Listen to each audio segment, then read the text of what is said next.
The smartest man in the empire is chained in the middle of the court. This is Henry Morris, the first 8th cycle mage in human history. The man who helped build the empire from scratch is now in chains, waiting to be judged for a rebellion he never planned. The emperor set up a fake accusation against Henry to have him found guilty and executed in public. When the judge opened his mouth to talk about the emperor's mercy, Henry told them to cut the act and just kill him already. The warrior raises his sword and swings fast, beheading Henry. The Burger King mascot flashed a big smile. But obviously the story doesn't end here. The mage wakes up holding a headless chicken and a grimoire. Looks like the kid who owned the body performed a resurrection ritual and pulled the soul of the most dangerous mage in the empire. When Henry gets up and walks to the mirror, he sees he's in the body of a 20-year-old. For a moment, he stays quiet, analyzing the place and studying the body. He finds out he's not a warrior, so Henry tries to cast magic, but nothing happens.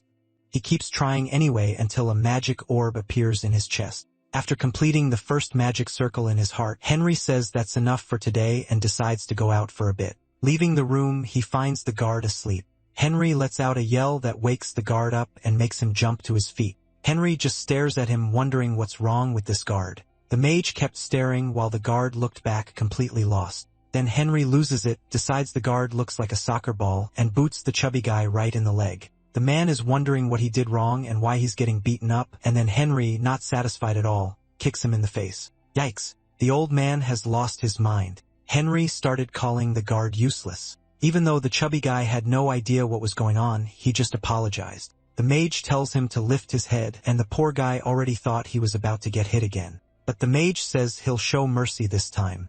That night, he spent studying about the family, and when he was done, he decided to train the magic circle until sunrise.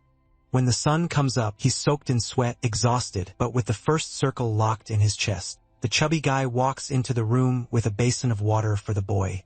Henry takes a bath, goes to the wardrobe, and gets dressed for the family dinner. Breakfast with the Morris family is a show. Brother Kevin eats like a happy pig, food flying, soup splashing everywhere, which leaves the MC disgusted. The father takes the moment to ask who's going to enroll in the Swordsman Academy. But before Henry can even think, Kevin already answered that nobody is better than himself, and the father agreed. Then Henry says that an illegitimate son shouldn't be representing the family at an academy, and on top of that says Kevin's skill is way behind his. The whole family bursts out laughing. Henry, who in his past life made kings bow their heads, is being mocked in a dining room by people he could defeat in his sleep. To prove his point, Henry proposes a duel, and the father, who was curious, accepts.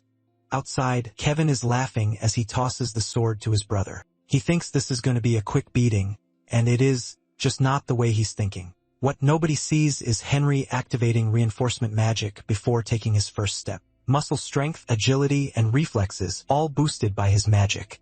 Before Kevin can even process it, Henry leaps forward, lands right in front of him, and attacks with insane speed. Kevin raises his sword at the last second. Without stopping, Henry grabs his brother's neck, lands a clean kick to the leg, and takes Kevin down in a matter of seconds. The family is shocked by his speed. When the boy was about to finish the fight, the father lets out a shout, and Henry holds back the attack. The boy decides to rest for a bit, leaving the whole family in shock at what they just witnessed. In the bathtub, he takes a hot bath to relax his muscles, but the intensity of the circle increases and starts causing discomfort. So he decides to make an elixir called Miraculous Blue that he himself created. When taken, it unlocks and multiplies the body's natural magic capacity.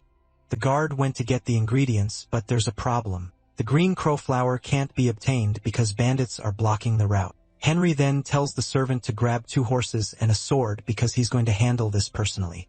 The problem is that the boy's horse looks like it's on its last breath, one strong wind, and this animal drops dead. Henry decides to use biological modification magic. He bites his finger and spends hours drawing runes with his own blood all over the animal's body. I rebuke you in the name of Jesus. Get back. The old nag turns into a strong mare, healthy with a proud posture. The guard is impressed because the horse was practically on its way out, and now it's back to 100%. They mount the horses and head into the forest. To lure the bandits, Henry loaded the servant up with jewelry.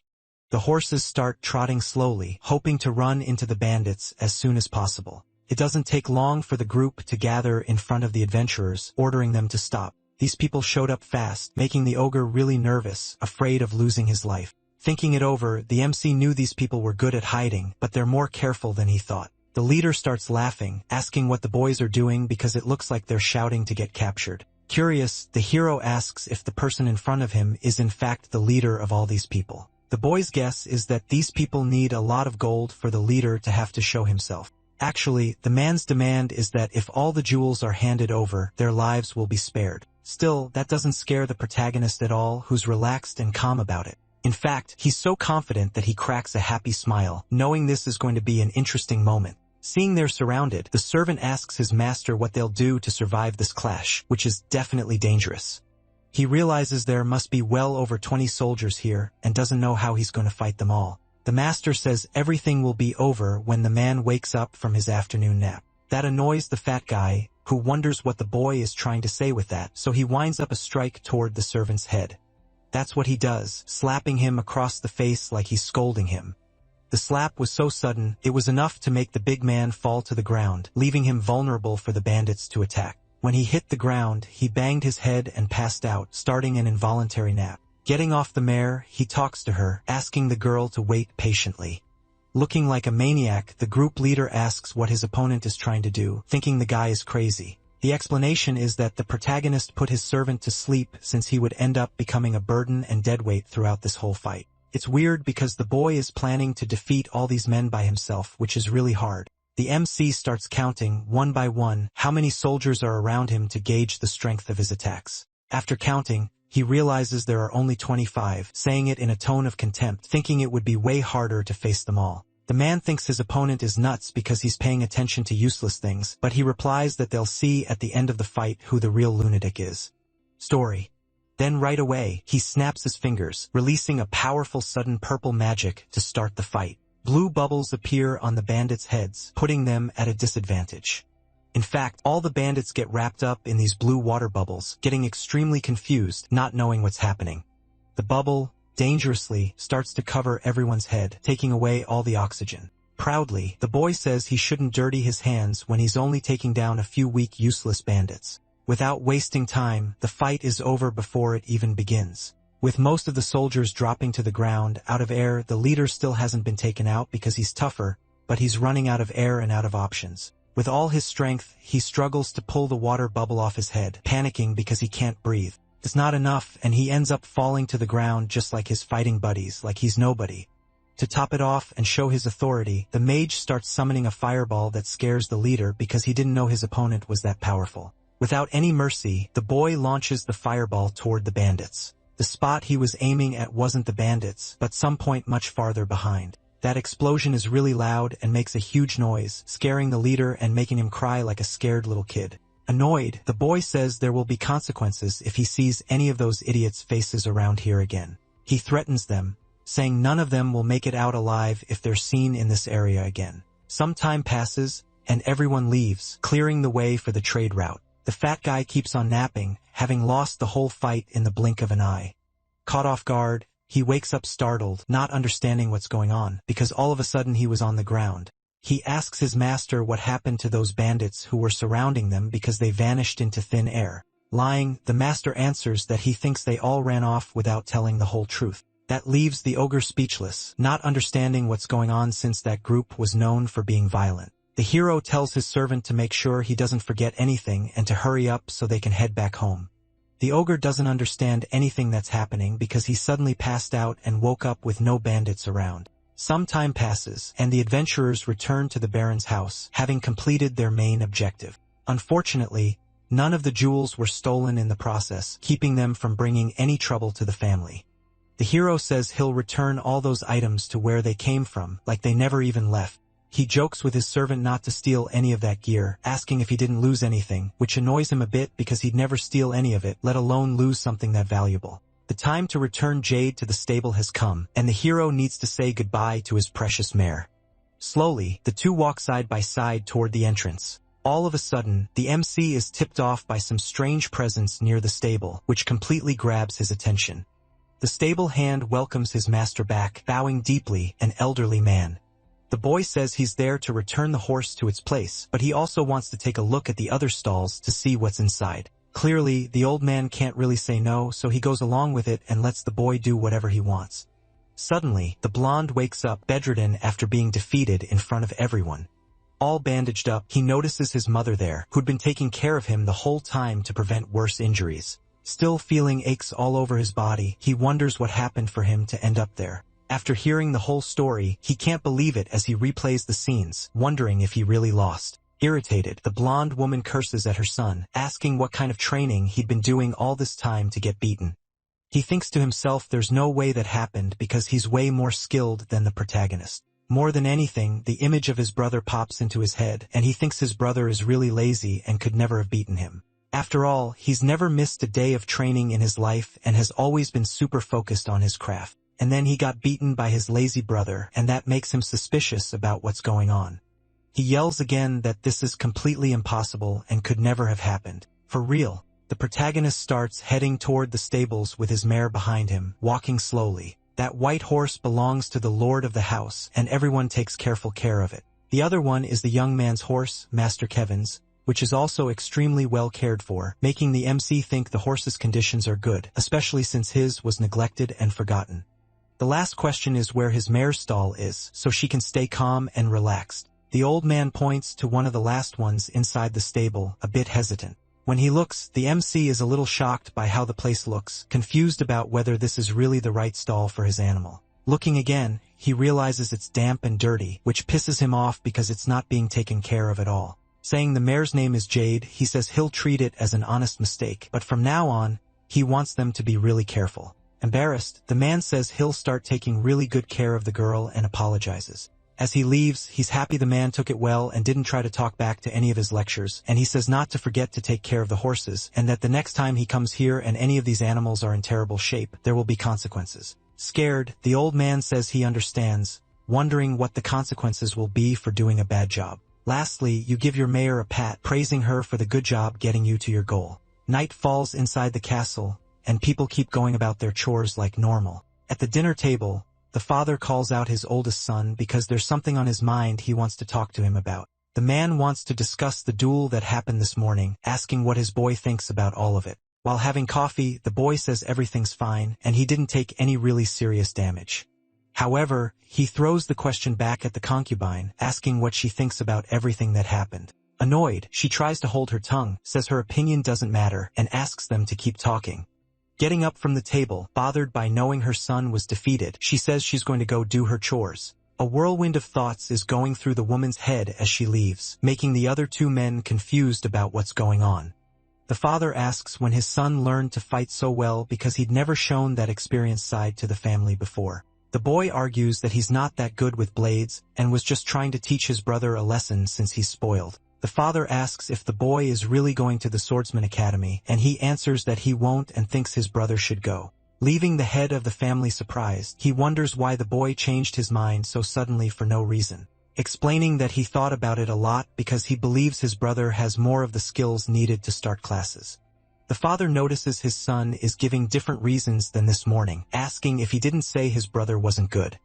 Lying once again, the MC says he wasn't thinking clearly and believes they wouldn't be sending his brother to that place without any help at all. The protagonist says he's putting the academy aside, but he doesn't want to waste a big opportunity like this.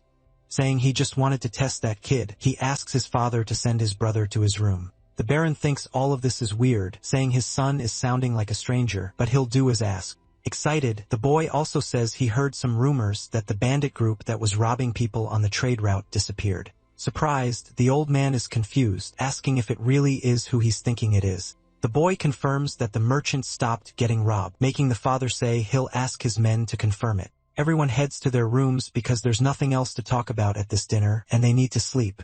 BMC hears people saying it's crazy, the decision he made not to go to the Swordsman Academy. That makes him curious to know who's saying it so loudly and so close to his door. Opening the door slowly, the blonde shows up with a really sad, worn-out look on his face. Seeing his brother coming closer, the mage asks what he wants so late at night. Awkwardly, the boy starts thinking of a way to say what's on his mind without getting yelled at. Nervous, he says the Baron told him to come to this room to talk about the academy. Annoyed, the wizard says he doesn't understand what his brother is talking about, asking if he's used to talking like an idiot. Embarrassed, he yells no, not knowing how to answer that stupid question. Curious, the MC asks him to repeat what their father said earlier so he can finally understand the conversation. That surprises him because the boy is different and he wonders how it was possible for him to change like that. All of a sudden, he apologizes, leaving the protagonist curious to understand what he means by that.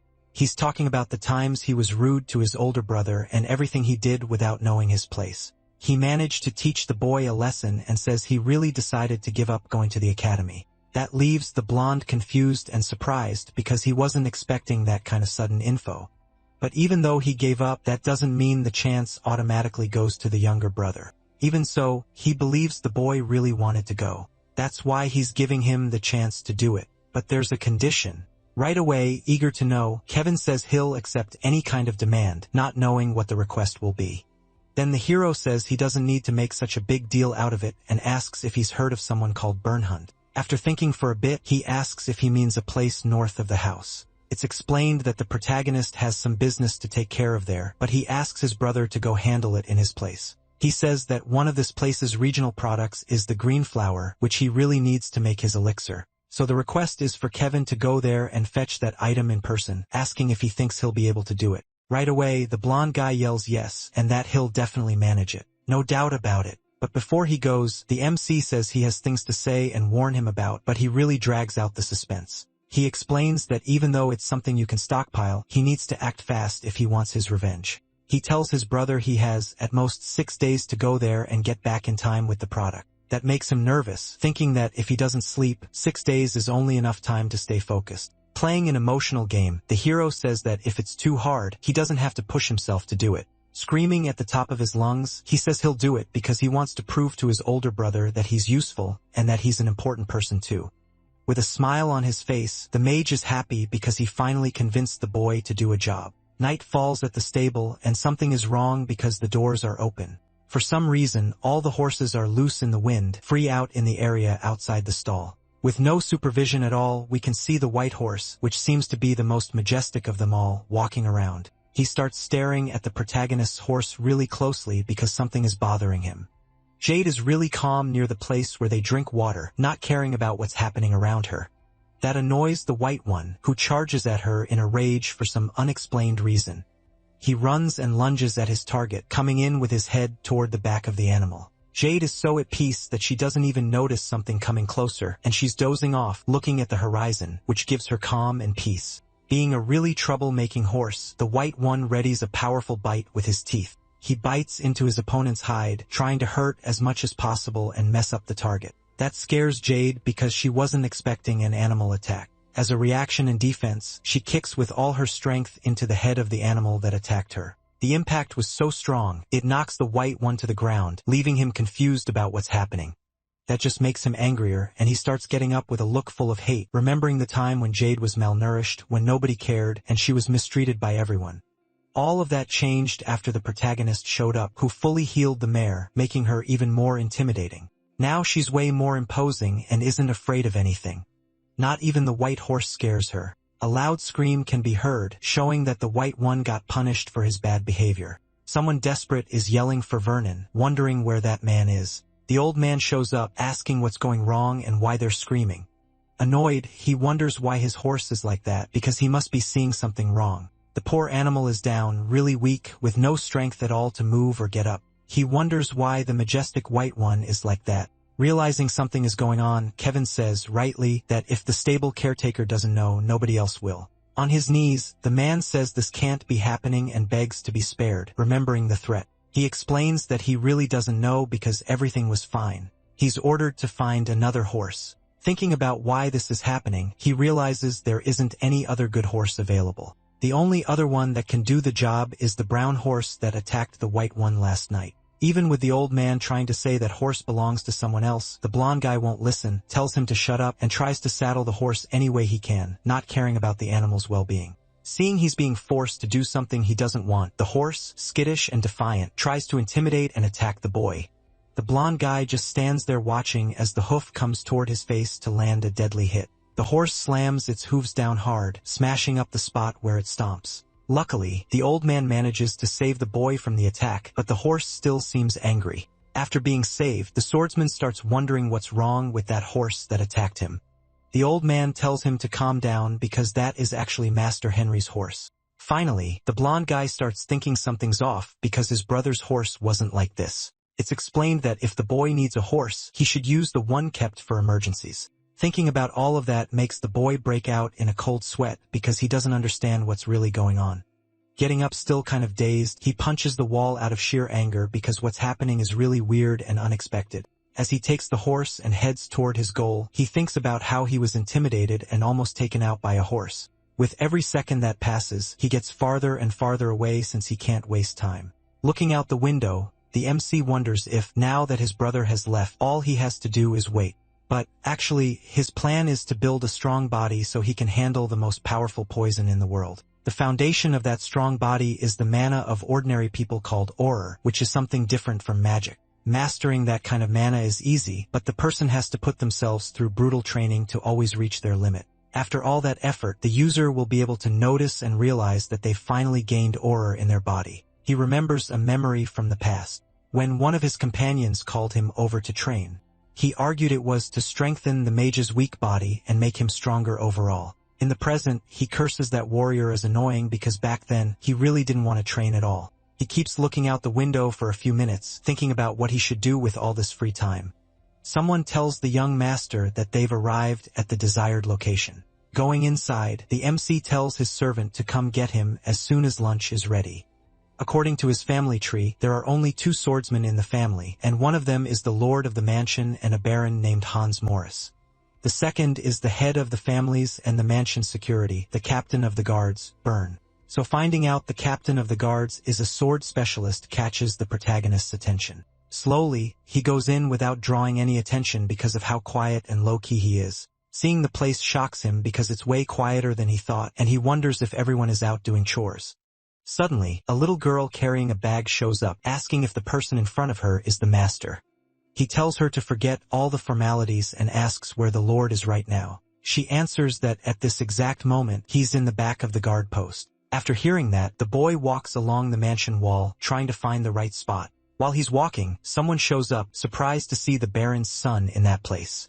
The warrior asks what brings the boy to such a dirty, poorly kept place. Being formal, he says it's very good to see the guard captain once again and says he came there to ask a favor. When the boy asks to be taught the art of the sword, the man is startled because he wasn't expecting a request like that. The boy says he'd like to start training, and it's explained that in the past, he claimed he didn't see any need for it. Hearing that surprises the man a bit, but he says he changed his mind and asks whether it'll really be possible to be trained or not. Byrne is really happy to see the master interested in the art of the blade and asks if he's ready. He jokes that there's no reason to be ashamed of having an ambition this big. The trainer asks if he can clear up a doubt with his newest student who says yes. His question is whether it's true what he heard from the stories about when the duel with young Master Kevin happened in the previous days. The real doubt is whether the boy learned about the art of being a swordsman from somewhere else that isn't known. The mage explains that it's not like that and that, actually, he decided to train in this art from now on. He apologizes, saying his excuse wasn't convincing enough, making the guard think something's off. He asks if the boy wants to do a duel before starting training to see his level. The mage explains he was going to teach the basics, but after hearing that he beat his brother, he believes that isn't enough. He can't come up with a lie good enough to avoid this, so the two of them head toward the duel area to do it the right and safe way. Even before the duel starts, the protagonist activates his skill called Magic Armor, giving him a small early advantage. Right after that, he activates other spells, making him stronger with a purple aura around his body. Before the spar starts, the warrior says he'll let his student attack first so he can see how he's going to act. The boy is grateful for the courtesy of getting the first move and has a slight advantage in the fight. He dashes straight toward his opponent, leaving no trace behind as he runs. The fighter doesn't move because he knows he's the more experienced one in this duel, and he's going to win. As the sword comes toward the man's face, he doesn't even flinch, just taking a single step to the side, enough for the MC to miss in a humiliating way. Seeing the opening for a counterattack he now has, the captain of the guard lands a heavy blow to the boy's stomach. The protagonist was even faster and managed to block the kick with his hand while it was charged up with magic. That surprises the fighter, who thinks this can't be just a coincidence. Annoyed that his attack got blocked, he grips the sword with all his strength, getting ready for an attack that will win the fight. His student manages to dodge in time, ducking his head under the strike and making him miss. That scares the warrior again since he didn't expect the boy to be that agile with a sword. The MC once again readies an attack as he closes in on the target, hoping to win the fight. When he strikes, the fighter manages to block in time, avoiding losing the duel in a humiliating way. He stops for a few seconds to catch his breath and recover his energy after a string of precise attacks. After blocking, the man wonders if his opponent's sword has always been powerful because there's something he still isn't noticing, and his plan is to push his rival to the limit as much as he can.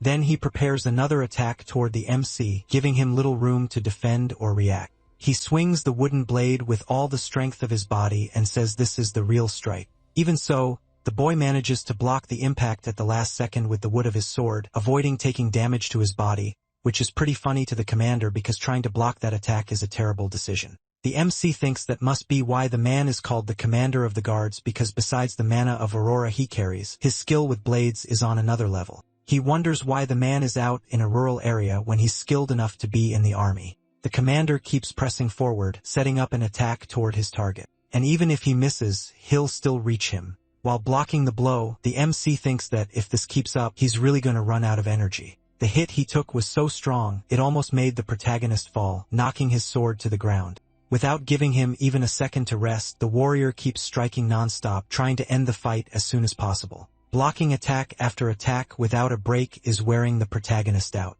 He's sweating a lot and starting to tremble as he holds the sword. Actually, seeing all this is surprising the captain of the guard, and he praises his opponent. That makes him curious, wondering what his friend is trying to say with that. He asks why his student has been hiding his blade skills until today.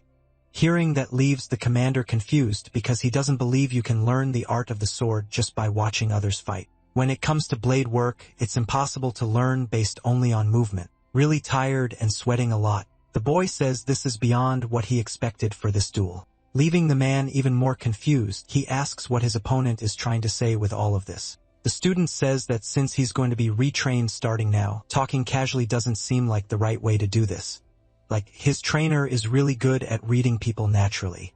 One of the methods used is the imperial one, and it's pretty common across the whole territory to learn this style. The mage thinks he tried to get away from his friend Jackson's upbringing, but wherever he goes, this fighting style is considered the standard among experienced warriors. When the boy asks his teacher what time the lessons are going to start, the captain says that title of teacher makes him a little embarrassed. He says that either way, the first lesson won't be hard, so he'll count this as the very first one and ask his student a question. The MC thinks he needs to train more because after thinking for a while, he believes his body is lacking a lot of stamina to be able to fight for longer. He explains that stamina is an important foundation for winning any duel. Luckily, the boss agrees that this answer is right since he needs energy if he wants to survive until the end of the fights. When he's asked what he thinks was missing during the fight, the boy says everything was missing and that he's a blank sheet of paper. The boss agrees the answer is correct but says he'll start filling in that paper over time. Actually, he believes the foundation of sword fighting is something else and even more important.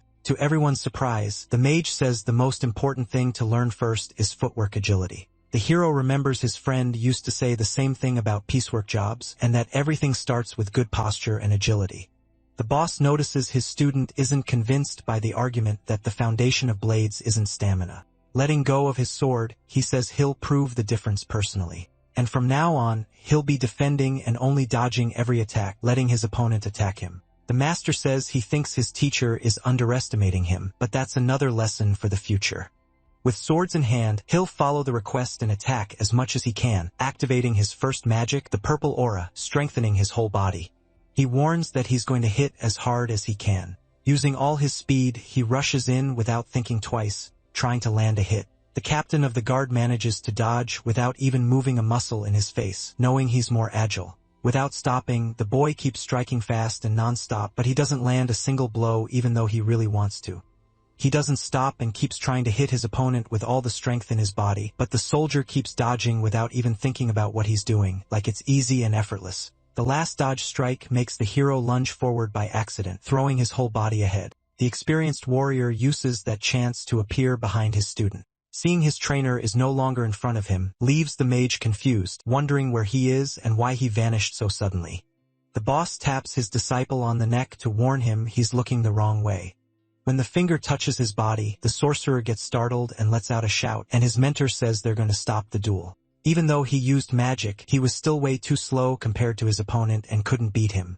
The mentor asks his student to look at their feet and asks if he can compare the two sets of footprints. Looking closely, he starts to notice the difference in pattern between them, and one is much more trained than the other. The boss praises him for seeing that both of their footwork patterns are totally different, showing different training levels. If you drew a circle around his footprints, they wouldn't go out of range, but his students are irregular. And it wouldn't be good to have irregular footprints if you're attacking, because you need good feel and sharp observation. Since you can only decide how to attack after you figure out your opponent's movement pattern, that makes the boy reflect that the fighting field is different from specializing in magic. By moving in a circle, the footprints of the imperial fighting style are called circular steps. He says what he needs now is physical strength and foot coordination, so that's what they'll focus on for a while. Even though the boy understands he needs to improve his strength, he asks how he's going to be judged based on his movement. Laughing, the commander notices his student is in a hurry, and then plans to do something to teach him.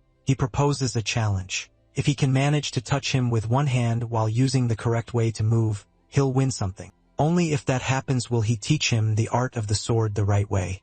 That gets the boy excited because he'll have a chance. Before he starts training what he wanted so badly, time passes, and the boy keeps warming up to do everything right since there's no room for any mistakes in the duel he'll have. He's doing push-ups non-stop, trying to strengthen his body muscles as much as possible so he can get strong, but he still isn't tough enough to do all these hard exercises. In the end, he face plants on the ground, unable to get back up because he has no energy left in his body. Luckily, he's a mage and cheats, able to heal himself whenever he wants, so he can handle doing even more chest sets. Getting back up, he's still pretty tired, but he'll be able to push through a few more rounds. While he runs all around the arena to build up his stamina, the commander watches from afar to evaluate his student's performance. The trainer says his student is getting skilled since he's focusing on the right exercises to improve. Training continues, but now it's with swords to see how capable the protagonist is in more complicated duels. He keeps swinging the wooden sword non-stop through the air to build up his arm muscles. With each strike, the boy gets more and more tired until he reaches a point where he'll need to catch his breath for a moment. He reflects, cursing the emperor because all of this is happening because of the crimes he committed. If that hadn't happened, he wouldn't have to go through all this, and in fact, he'd be in his castle. After a long day, he realizes the sun is already going down, and it's time to rest. At home, he opens a blank diary with the intention of writing down some important notes. He thinks, wondering how much writing he managed to do yesterday. He writes that the aristocrats got rid of him and also defeated all his allies in a single move, and he'll remember every one of them, writing their names on an assassination list for later. After a while, he writes several names and finally closes the book, believing it's enough. The next step is to grab a kind of map he'd hidden somewhere in his room. When he opens it, he starts looking over all the places on the continent and planning his next moves. The empire named by his friend Golden Jackson is called Eurasia, an absolutely ridiculous name that makes no sense. The MC's plan is to head east the next day to push even farther. Since in his past life, he hid various treasures all over the continent, they were his supposed legacy along with the elixir. But now that he's changed bodies, he'll have to collect them one by one alone. With a pen in hand, he scans the whole map, trying to remember as much as he can about where his treasures are and mark them. Suddenly, door opens without any warning, and someone starts coming in unannounced. That puts the protagonist on alert to see who's showing up out of nowhere. The one who barges in is the servant, once again rude and lacking manners. As he comes in, he notices his master sitting at the table, writing something he can't make out. The news the big guy wants to deliver is that the protagonist's brother has finally returned from his long 6-day trip, which scares the hero because only 5 days have passed, and he's already back earlier than expected.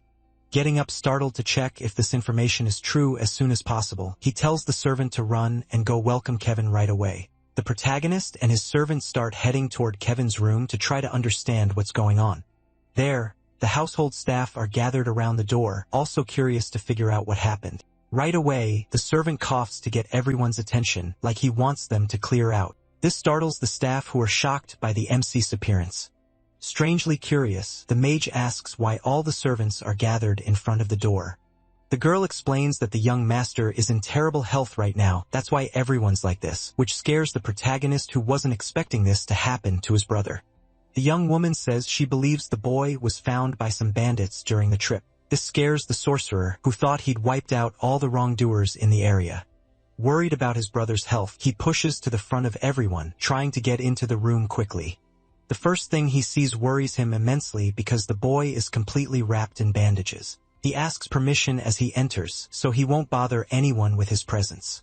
However, the blonde had been irritated for a long time and explodes in anger, stepping forward, crying. She starts cursing the boy out with all kinds of things and blaming him for everything that happened. Kevin is in serious condition, and it'll take a long time for him to recover because of his injuries. The boy starts examining his brother and realizing it's like the maid said. In fact, when he asks why his brother is like this, the doctor answers that it was an encounter with wild animals. Shocked, the mage asks why that's the theory, not really believing it. Being clever, the doctor explains that the body has no sword marks, only animal bites, and he also built up fatigue, making his condition a lot worse than it already was. Right away, the protagonist thanks him for the diagnosis and asks if there's anything he can do. Unfortunately, everything that could be done has already been done, upsetting the concubine who's worried about his health. With the plan in mind, Koer is called, and he's told what needs to be done. Time passes, and night falls in the sick man's room. Sad, the noble spent the whole day by his brother's side, blaming himself for what happened. Suddenly, the Lord wakes up calling the name of whoever was in the room, not understanding what's going on. Seeing him struggle to pretend he's fine, the protagonist says he doesn't need to get up. Making him follow the order, he lies down in bed once again in a lot of pain all over his body. Proud, the hero realizes the boy held out for quite a while and was really tough. Luckily, the job was done, and the green leaf was collected, keeping the promise that was made. Cold and calculating everything, the boy says his brother can finally attend the Swordsman Academy. Putting him to sleep for a day, he believes that when he wakes up the next day, he'll be better. Then he uses healing magic, aiming to treat the fatigue and internal injuries as much as possible. Green light lights up the whole room while also restoring the bouquet of flowers left in the corner. After finishing his healing work, the protagonist picks up the bouquet again and hugs it. Pretty much forgetting his brother's injuries, he's extremely happy because now he has all the ingredients to do what he wants. He starts walking out of the room with the bouquet in his hands. From afar, the concubine sees the protagonist walking away with his servant, and it really annoys her. But a few hours pass, and the night keeps lighting up the Baron's entire castle. In the wizard's room, a potion is being brewed. Using his magic circles, he uses a fire skill to heat the pot with the mixture. It's been a while since the boy smelled this scent, believing that other mages will create a similar elixir as time goes on. But he knows they'll all be fakes since the original recipe was never revealed. The process needs freezing and burning over and over, making the color change and the smell spread through every room. When drinking the elixir, the boy has to be precise. Otherwise, the magic could blow up his heart and kill him. The problem with a magical explosion is that it makes the user unable to control the effects. And magical control isn't based on physical strength, but on mental power and sensitivity to the world. Even knowing all the theory and being an experienced man in his past life, he still trembles with fear of doing this process. He swallows the elixir with the goal of increasing his power and going back to what he was before. But in the middle of the sip, he's startled because the liquid has a weird taste it shouldn't have. When he finishes drinking, he slams the bottle on the table, still a little dizzy from the taste. A purple energy starts to pour out of his body, heating him up, making it seem like he's going to melt. Weak and worn down, he starts walking around the room, trying to find help. Almost collapsing with no strength, he grabs the doorknob to try to pull himself up. That red energy leaves his body in extreme pain, giving him a pounding headache. Managing to stand, he still feels like his heart is pounding in a way that could explode at any moment.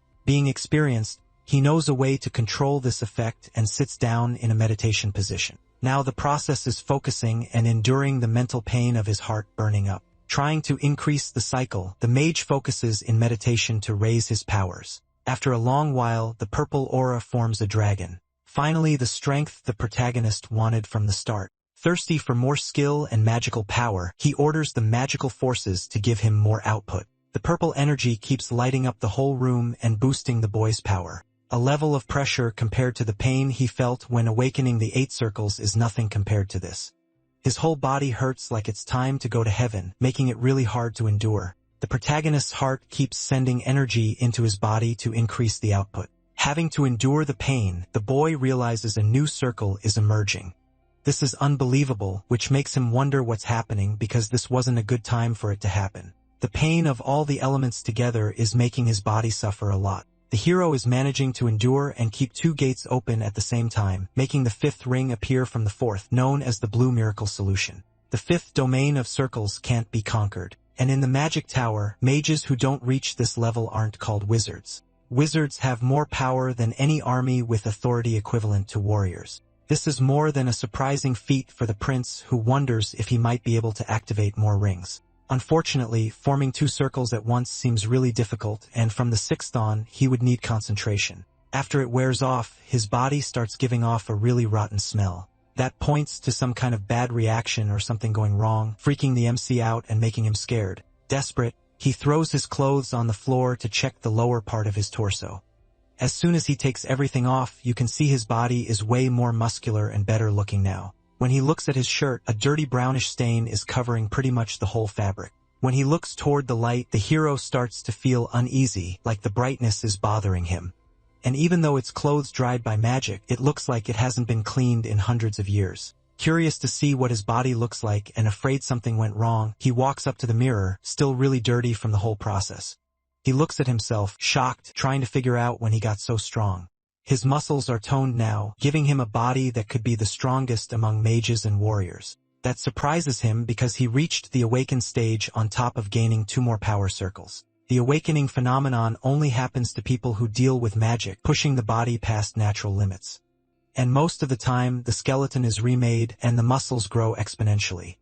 The result is a muscular body, but it causes that rotten odor coming off the skin. Being that powerful, he can use body cleaning magic to get rid of all the grime. Happy he pulled it off, he starts laughing and says he doesn't need to train so hard to get powerful. The next morning, the cook tells the young man breakfast will be ready at sunrise. All of a sudden, the cook gets startled when he gets his first look at his boss, looking different.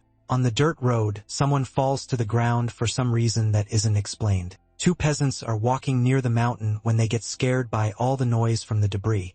Afraid, they wonder where all that noise is coming from and guess maybe it's thunder. In reality, what caused all of it was the hero's shock magic, which started destroying the entire peak. A blast of rock fragments starts rushing toward him, and he's cornered. Being an experienced mage, he activates his spell called Ice Field to freeze everything around him and save himself. A huge wall of purple energy covers the area, stopping the debris from hitting the protagonist and killing him. The energy orb is so powerful, it throws all the stones far away, tanking every impact from the destruction. Even so, the impact was so strong it's still causing damage all over the mountain. From far away, the whole scene can be seen because of the smoke left in the area and the ice from the magic. Looking at what he did, he realizes he managed to do what he planned and thinks it should be good enough now. The ice wall completely held back all the rocks so they can be used later, following the goal he had in mind. Suddenly, without explaining anything, the boy activates the shockwave again and aims at the wall. Ironically, when it breaks, icy spikes shoot toward the boy, showing that today just isn't his day.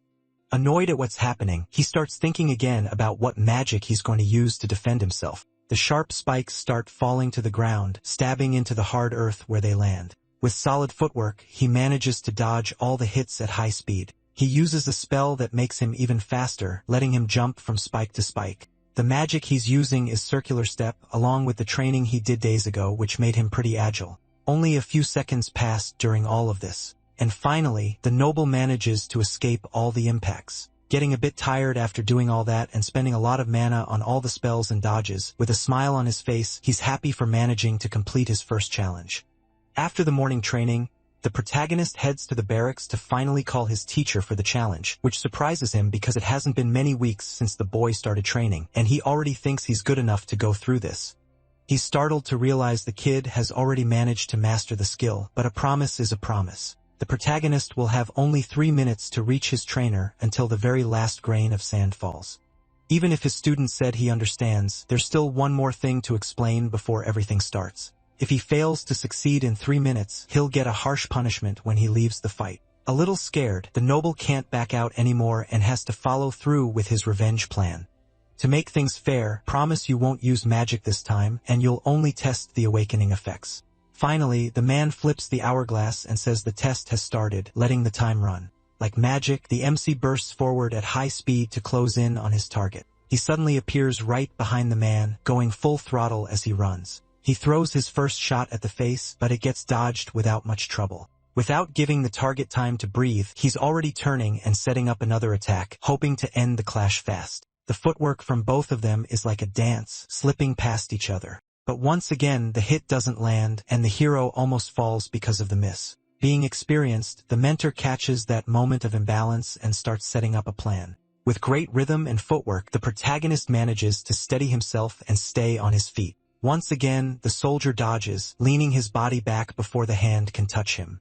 Right then, brutally, he grabs his student's fist with all his strength. With one muscular arm, he spins him down toward the ground, throwing off his timing. Losing a lot of the hourglass time, the protagonist slams into the ground and drags through the dirt. That hurt like hell and came out of nowhere, and he starts thinking about what he'll do next. With a smile on his face, the mentor jokes that he never promised he wouldn't hit in this fight. Getting up, the protagonist thinks and says he gets the deal. But he doesn't stop because he doesn't want to give defeat any time, and he keeps running at full speed while yelling. Having trained a bunch of warriors already, this doesn't surprise the captain at all, and he stays neutral. As he closes in, he throws a punch into the kid's chest, sending him flying from sheer muscle power. Then he follows up with a kick to the same spot, pushing him even farther away. The hits were so strong they made the MC stop almost at the wall, leaving a trail of sand everywhere. With his heart aching, he thinks he can't see any opening to attack, but he can't give up no matter what, and he starts moving in again.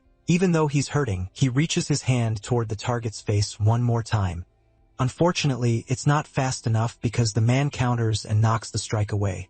The hourglass is running out, and there must be less than 10 seconds left before the duel is lost. That scares the sorcerer because he realizes his defeat is getting closer with every millisecond that passes. Something annoys him, and with his sharp senses, he notices something in the distance. What he noticed was his opponent rushing in at full speed to throw a punch, a hit strong enough to lift him up without any trouble. The blow almost stuns the boy, who's still aching all over because of the elixir process. When he hits the ground, more time is lost, putting him even closer to failure. He drops from the pain, lying completely flat in the sand. Getting up, not giving up, he's still ready for more attempts until he wins. Unfortunately, the soldier shows that the hourglass is already empty, and time is up. He coldly announces the boy's defeat. Even though he failed, the kid gets praised, and the mentor says the performance was spectacular since nobody expected the kid to grow that much in such a short time. Starting today, for 10 days, the training will be to build strength. So next time, the protagonist should think carefully before challenging him to a fight. When the day's training ends, night falls on the mansion and lights up the whole area. Exhausted, the first thing he does before even taking a shower is flop onto the bed just to breathe. His body is sore, making him wonder if the loss is because he doesn't have that much experience. On top of that, he wonders if there's still something missing in the awakening to keep up with the mentor. Because of that, he hasn't slept the last few days so he can practice the circular step. On the nearby mountain, he practiced dodging giant animals and even wild boars. Tired, he thinks this isn't the time to practice footwork and he needs a faster way to do it. Annoyed, he wonders why his friend, back then, created something like this that only makes his process of becoming a warrior harder. Thinking a bit, he wonders who created a technique even stronger than Jackson's. That man was called Hector, the Sword King. His footwork skills were unmatched to the point they even made life hard for the Golden One. That man was banished from the kingdom. Even though he won a duel with Jackson, because of the war, it was necessary to get rid of him. It'd be great if, right now, he were still alive to help plan out all the revenge. Since your buddy is gone, the only man who can teach you anything right now is Hector. After thinking for a while, you go over to a bookshelf and look for the one that matches your plans. The black tome holds dark magic the sorcerer had never studied before. And as expected, it's full of archetypes, and it's a relief that there aren't any torn pages. Planning to read it all, you sit down in the chair and start looking carefully, page by page. You start reading that the guillotine that brings evil is truth's attempt to expose all the world's lies. That's the core of restoration magic, which makes its users healthier. The magic is placed into the book to activate the powers and make everything work again. Finally, all the tears and problems are being restored thanks to the powerful restoration magic that was cast. After a few minutes of the effect working on the pages, the boy wonders if it worked. Finally, opening the book, he can read every line, realizing his spell worked really well. The reading is going to be long, so the boy spends the whole night reading while the moon lights everything up. After a long time reading, he studies the black magic inside the tome very carefully. And even with a lot of magic, bringing someone back perfectly is really hard considering his rebirth was basically some kind of coincidence. Only able to open the gates to hell on full moon days, he also needs a sentimental object. There's a problem. Even though the moon is completely full today, he writes with chalk all over the floor and realizes the biggest problem in this ritual is the swordsman's legacy. He writes line after line all over his room, trying to make a perfect pentagram. After a good while, he places candles around it and writes runes along every curve of the star. At last, he places his hand on the center of the ritual spot to charge it with powerful restoration magic. Speaking words unknown in today's language, he starts reciting the powerful spell. He charges the pentagram with a lot of force with a red aura. Luckily, the boy is powerful and manages to do the ritual correctly, and it starts pulling in the soul he asked for. After some time, a spirit starts to form there, answering Hell's call. With a smile on his face, watching the footsteps, the hero says it's been a long time since he's seen his friend. Scar is the name of the spirit of exchange created from the greediest desires. During the ritual, the protagonist asks if the summoned person didn't see the name written before appearing. Annoyed and huffing, he says he wants to know who dared to write those words. Laughing, the mage says he knew his friend cared about their friendship even if he acted like he didn't, really strictly. That leaves the toad startled, wondering what the boy is talking about. He introduces himself, explaining he changed bodies because of the situation he was in, but that he's the same Henry he knew. Seeing his buddy doesn't believe him, he starts talking about the trade sacrament that got struck by lightning that scares the spirit, who's shocked by the noble's knowledge of those events. Besides that, there was also the trade involving the Shadow Kingdom's Canine Tooth and a bunch of others shouting. The toad keeps getting suspicious because he knows those people went to heaven a long time ago. Asking for proof, he says he'll only believe the boy is who he says he is if he shows a bit of magic. This is the perfect chance for the hero to prove who he is and wipe out any suspicion of lying, closing his hand into a fist and holding it up. He starts focusing to activate a powerful magic. The first thing he does with his hand is a small blue flame that lights up the whole room. Being experienced at this art, he forms a small dragon with the fire and the use of pyromancy. But the spirit still doesn't believe it means anything because he doesn't understand what happened. Unfortunately, the story is really long, and he doesn't want to explain it right now. But it's still good to see his buddy alive once again. Out of his mind, the animal still can't believe the mage's rebirth, saying that's an even bigger surprise. Actually, the protagonist didn't call him just to say hi, and there's a much bigger plan behind what he's doing right now. Being a merchant, he says that since his friend is an old customer, he'll help him with whatever he wants. His question is whether the frog remembers the Sword King named Hector, the only person who ever made Golden Jackson drop to his knees. Luckily, he does remember, which makes everything easier to explain and makes it possible to ask for his legacy. That's a weird request since a legacy is something really abstract that's only useful for memorials. What the protagonist asks is whether his friend can get this item through a shop. However, the frog sees the state his buddy is in and realizes he hasn't even made it past the 5th circle. Thinking his older client doesn't have anything valuable to offer in return right now and being strict about it, the creature says he won't go easy on his friend just because they haven't seen each other in a long time. He'll charge the normal price. Saying that's the best he can do, he asks if that might be enough to interest the buyer. He says he'll listen to what he has to say, but first asks what's making him so confident. With a smile on his face, the mage asks if his buddy isn't curious to understand how he was revived all by himself. Obviously, the animal gets curious to understand that rebirth process. Trying to gain even more ground in this deal, the hero asks again if he's interested. However, the item being asked for is very valuable to both of them since a successful rebirth is very hard to pull off. To be honest, the frog in his entire life has never witnessed anything like that. That's the protagonist's bargaining chip, and he'll pay him as soon as he gets what he's asking for. As expected, he can't fool one of the smartest men to ever walk the earth. Being a powerful spirit, he starts summoning the requested item through the use of magic. From the bottom of his stomach, he starts pulling out, in a disgusting process, the swordsman's legacy. Finally, he opens his mouth and shows his slimy tongue with an ornate ring on it. This is the king's wedding ring, known for having been given to the kingdom's famous princess. Disgusted by the whole scene, the boy says that if it doesn't work with this item, nothing else will. He takes the object out of his mouth, still all dirty and slimy, and extends his arm, handing it to his client. before touching it so he doesn't get covered in slime. The sorcerer activates a cleaning spell on the ring to restore it to its best condition.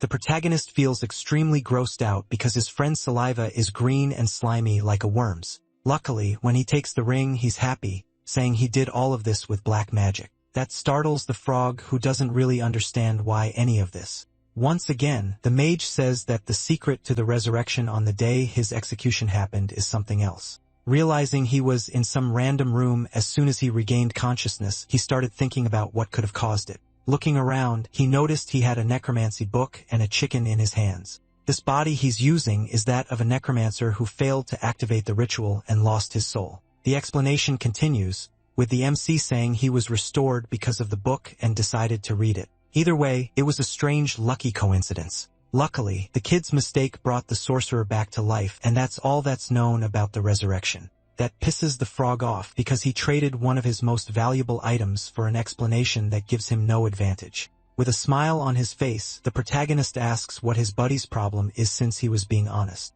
Annoyed, the frog says he forgot what kind of person his friend was from the start, which makes him say he shouldn't have made that kind of mistake, shouting that, even so, even after being reborn, a person's nature can't be changed. The protagonist realizes he once again came out ahead because he's a slick guy and smarter than everyone else. Before leaving, the frog spits his disgusting slime near his client's foot because he's disgusted by him. He steps into the center of the ritual once again to be sent to the spirit world and rest. He's taken back to hell while leaving a trail of his magenta slime on the floor. With a smile on his face, the protagonist jokes that the seller is pretty cute. He looks at his chubby hand, the legacy ring of the Great Sword King. He's happy because he believes and hopes he won't have any trouble resurrecting him. But still, in the middle of the night, as soon as the animal leaves, the hero starts to feel some pain.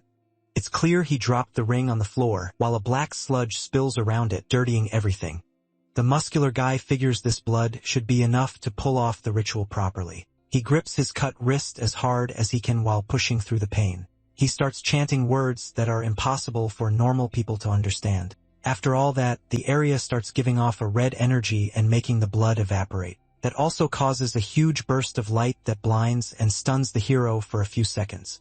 In the ritual, a big blue wall forms covered in weird symbols. Staring as hard as he can, he notices that this gate is the entrance to the world called the Nether. From inside it, as it opens, a shadowy figure with terrifying red eyes starts to come out. Sharp as always, the protagonist realizes the one coming out is the great Hector, the King of Swords. Even dead, he's still one of the most iconic people in the world. Even as just a spirit, the great warrior's form is still imposing, wearing his armor. Looking at him is really hard for the mage, even though he's powerful and has endured worse. The sight of Hector is haunting and at the same time fascinating because of his metallic facial features. The moment the spirit opens his eyes, he looks furious and itching to fight to the bitter end. The first thing he says when he comes to is that it's been a while since he felt fresh air. The boy says he's had this item the whole time and claims it's been a long time since he last saw the Lord. That freaks him out because he doesn't know who the boy in front of him is, saying they've never met before. The MC introduces himself, saying the two of them had a really intense encounter and says his name, making the warrior remember the old mage, thinking he's being clever. Hector says he won't be fooled by that because the boy in front of him doesn't resemble the old man at all. Out of patience, the MC says it's a long story and even with all the evidence, asks if he even wants an explanation. That annoys him a bit and he goes quiet, thinking about what to say next. Luckily, there's no reason for any kind of conflict, and the protagonist explains he already went to heaven and was brought back with dark magic. The soldier realizes the person in front of him isn't just anyone, and he didn't know someone like that could handle dark magic. It's explained that this wasn't done by the sorcerer, but by the young mage who lost his soul in the process. Since those people were wiped out, the world has changed a lot, even managing to achieve the unification of the continents. On top of that, it said the last few years haven't been very good, even after building the empire and becoming a hero. All of that was lost after the son of the great Golden Jackson ordered the destruction of countless people. It's funny for the spirit to think heroes were taken out by an incompetent tyrant, making his death have been for nothing. That's how the mage feels too. He couldn't sleep from how angry he was about what was happening in the empire. This is going to be his chance at revenge, making the spirit wonder why he was brought there. It'd be great if he wanted to join in, but unfortunately, the sorcerer isn't skilled enough to bring him back to life. The question that won't go away is whether Hector was brought there just for flattery, because so far, he's not seeing any use for it. The protagonist's original plan is for the great swordsman to teach the art of the sword. Some time passes while the Reborn one thinks over the mage's request. Finally, he asks what he's talking about because he had the nerve to summon him just for that. What confuses him even more is the fact that the boy was a sorcerer in his past life, and in this one too. Luckily, the protagonist's body has a warrior's blood and also enough magic to be powerful. Someone who, in this life, is interested in working with swords. Kind of ironic, since it was the old man who killed the warrior. Thankfully, the MC says he'd gladly apologize for everything that happened in the past. When the man wonders why he'd need apologies, he starts laughing because he doesn't believe it. He says jokingly, the protagonist seems way more emotional than he looks and doesn't care. It's also explained that the old man was always loyal and had faith in his emperor from the start of the reign. Time passes and he takes it all in, saying he worried all this time for nothing. It's said that, in the past, magic classes always had necessary concerns, asking if the ring was some kind of trophy. Afraid of being misunderstood, the boy explains it's not a trophy, and that he prepared all of this in honor of his opponent. Hector says the boy still keeps making him laugh, wondering if he isn't some kind of bard or poet. The sorcerer explains he was the only person to defeat Jackson, and also one of the only ones who still gives him any reason to honor this world. He seems to have a pretty romantic and emotional side to his personality when he says those lines. When he's called the Sword King, the spirit finds it provocative because he didn't want to be called that. Luckily, he'll listen to his summoner's request, but he won't teach all his arts for free. Being sharp, the boy says he already knew it wouldn't be that easy and asks what the man wants. He asks for something that seems almost impossible, like it's child's play to live once again, leaving the noble speechless, not understanding because that's a very difficult task. It's explained that the warrior wants to live once again in the world, and believes the boy is a mage who's already experienced second chances. The night keeps moving along while both of them stay silent, not knowing what to say. With fear and sorrow in his voice, the Reborn says that would be very hard and basically out of reach. Annoyed, the Grey One says that if it's really impossible, then there's no deal, and the one losing something isn't him. Trying to win the argument, he pretends he's fine with it and turns around, saying he'll have to find a different way. Everything goes according to plan because the spirit starts to panic when he sees he's not winning and asks once again to be brought back. Begging, he says that if he can pull that off, he'll teach the art of the sword and even help with revenge against the emperor. Even though he really wants to, the protagonist can't do it. Angry, he yells, saying this is bullshit and that the person in front of him is tricking him. Once again, the noble says he's the only one losing something by not doing it, so he'd never lie, which starts to convince the spirit that what the man is saying is true. It's hard because necromancy and resurrection are different kinds of magic, and he doesn't have any knowledge of it. That's why the boy can't bet his life on this kind of situation, knowing he can't fulfill the deal. It's sad because if the spirit goes back to the netherworld again, he doesn't know how long he'll have to wait. That surprises the MC, who realizes hell is way more horrible than he thought. Scared, he yells for help again, saying he prayed to God his whole life but he doesn't exist. After all, ever since he left, the world has been nothing but despair and unstoppable darkness, and he's terrified, looking for a solution, not knowing if it'll work.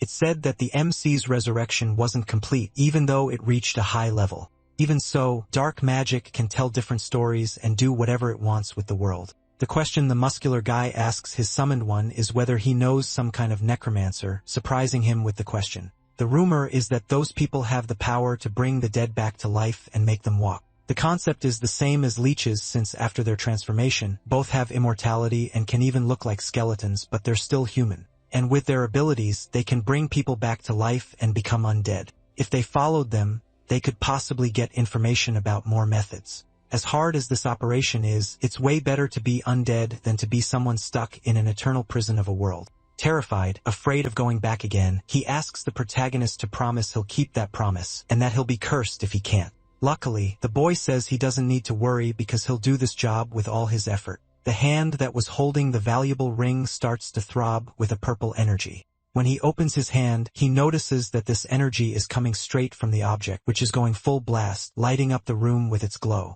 It's explained that the ring has a curse, and the man had nothing at the time, so he had to do it. He doesn't understand what's happening, looking worried, afraid of what might happen.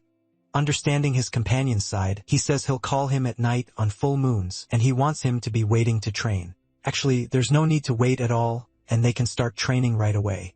That same night, both of them go to the training barracks to improve the MC skill. It's impressive that the boy is training 2 sword styles, which is going to leave his body even more exhausted. The only solution to that is to learn both arts at the same time so he won't get so tired. Laughing a bit, he says it'd be way better to try than to just keep talking.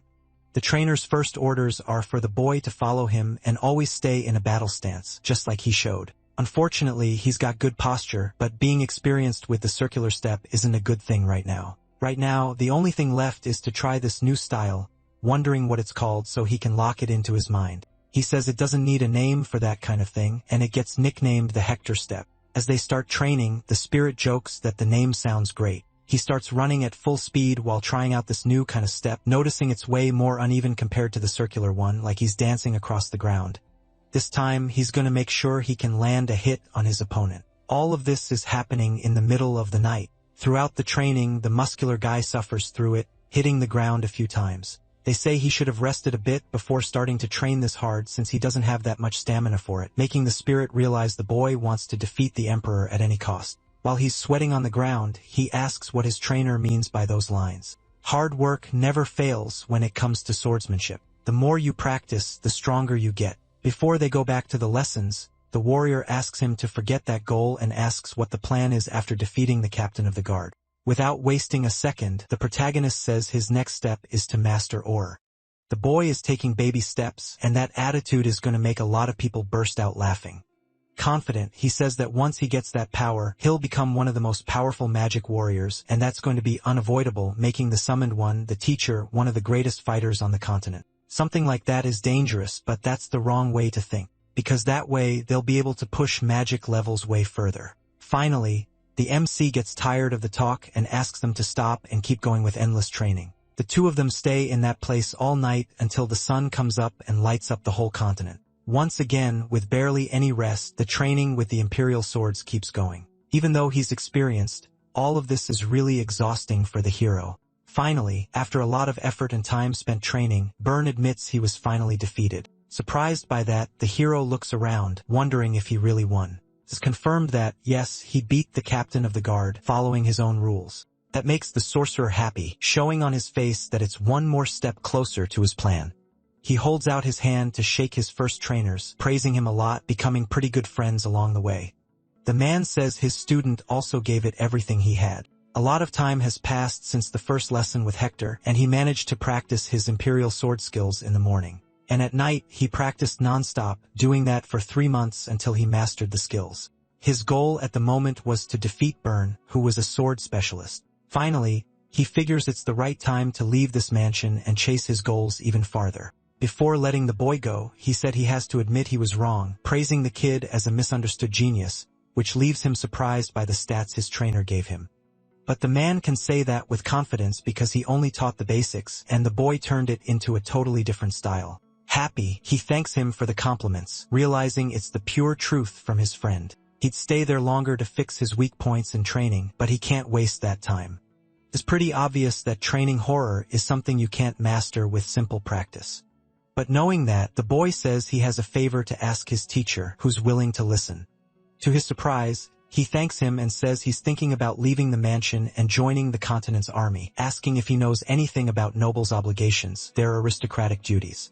These are nobles' duties: share power, put exemplary morals at society's service, and be forced to share their money. However, the family isn't subject to that system because you need the rank of count or higher for any responsibility at that level. Knowing that, the hero says that gives him even more reason to take part, since it's a great honor for a war veteran baron to command the military. Or maybe he already has a division in mind that he wants to join, knowing the place he needs to go.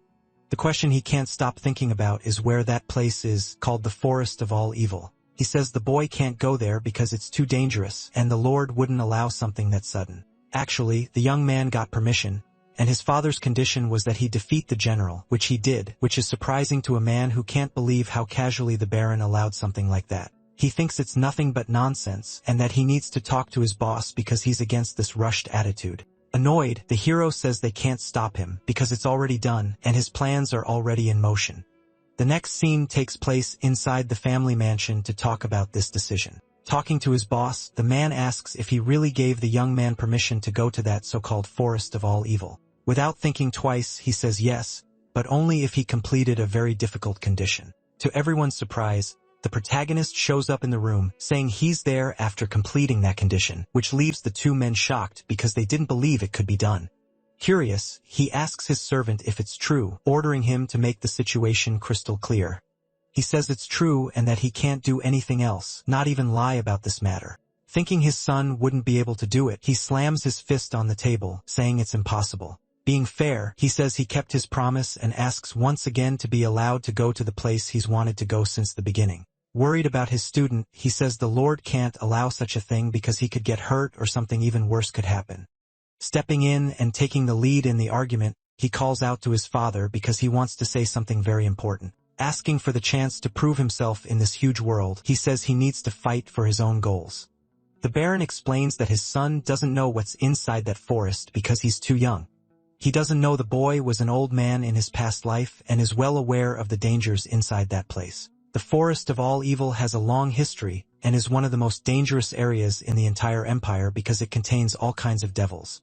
Worried, he asks if his son really wants to go, even knowing all that, putting everyone's lives in danger because of this attitude. Suspecting something, the hero asks if that's the only reason they won't let him go there. The only reason is because he's the heir and his father doesn't want to lose his entire legacy, putting everything at risk by going into the forest. And no matter what they say, he's already made his decision. The next morning, he'll leave the mansion.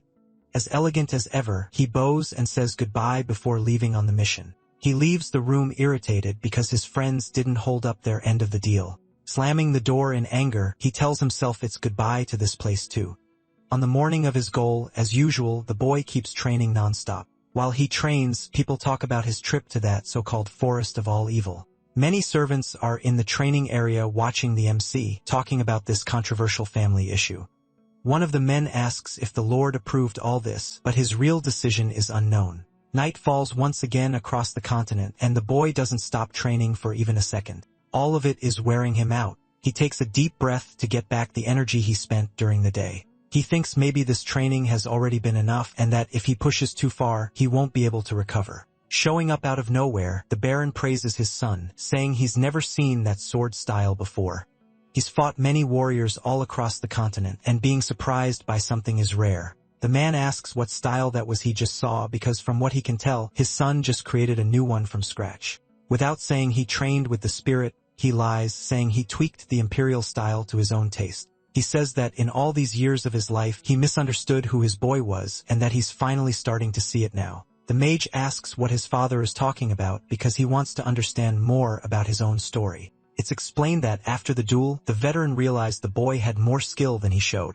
In fact, the protagonist said he never meant to hide it from anyone. The only thing all this time was that he never meant to go around showing it off. Finally, the muscular guy asks what the man is doing there. At that time of night, in the middle of training, with a smile on his face, the father, happy, says the child who used to be weak and innocent grew up and became a complete warrior. The reason he's there is because he decided to respect his boy's wish, letting him go to the Forest of All Evil. Finally, the hero bows, thanking his father for giving him permission to follow his plan all the way to the end. Before letting the boy leave empty-handed, he pulls something from his coat because he wants to hand it over. From his coat, he takes out 2 letters with a golden seal with an M written in the middle, looking like they're really important. Looking closely, the wizard is surprised, trying to understand what the point of all this is right now. It's known that people who traveled to the forest in the past became a local army, and the official high commander of Fort Calibburn is there. The one given to the boy is a letter of recommendation and enlistment, which must be delivered as soon as he sees him. To do the job right, the protagonist asks what the name of the person who should receive the letter is. His name is Isalin, one of the youngest soldiers to become a lieutenant in the world. The warrior thinks that if he can't remember that name, it means this so-called lieutenant isn't anyone important. After all the talk, the boy goes to sleep so that the next morning he can be at his best. Everyone in the family and their servants gather at the mansion's exit, worried about the boy leaving. He says that taking just 1 horse and a few supplies will be enough since if he takes a carriage, it'll only make everything harder. Afraid for his boss's life, the deer says the road to where he's going is very far from anywhere safe. Coming closer and saying goodbye, the Baron says this is going to be a very difficult journey and asks his son to take care of himself. Happy for everyone's help, he also thanks his father who's been by his side. Climbing onto the horse and heading toward the forest of all evil, he says goodbye to his whole family. Actually, once he's far from the mansion, he thinks it'll be goodbye to that place too because he doesn't plan to ever come back. With that in mind, he grabs the saddle and pushes to top speed to reach his goal as soon as possible. Making the horse neigh from the pressure he puts on the stirrups, he gives it more strength to go faster. He uses a skill to boost his mount's gallop even more, cutting the time down even further. All of it together makes the animal practically fly over the ground like lightning.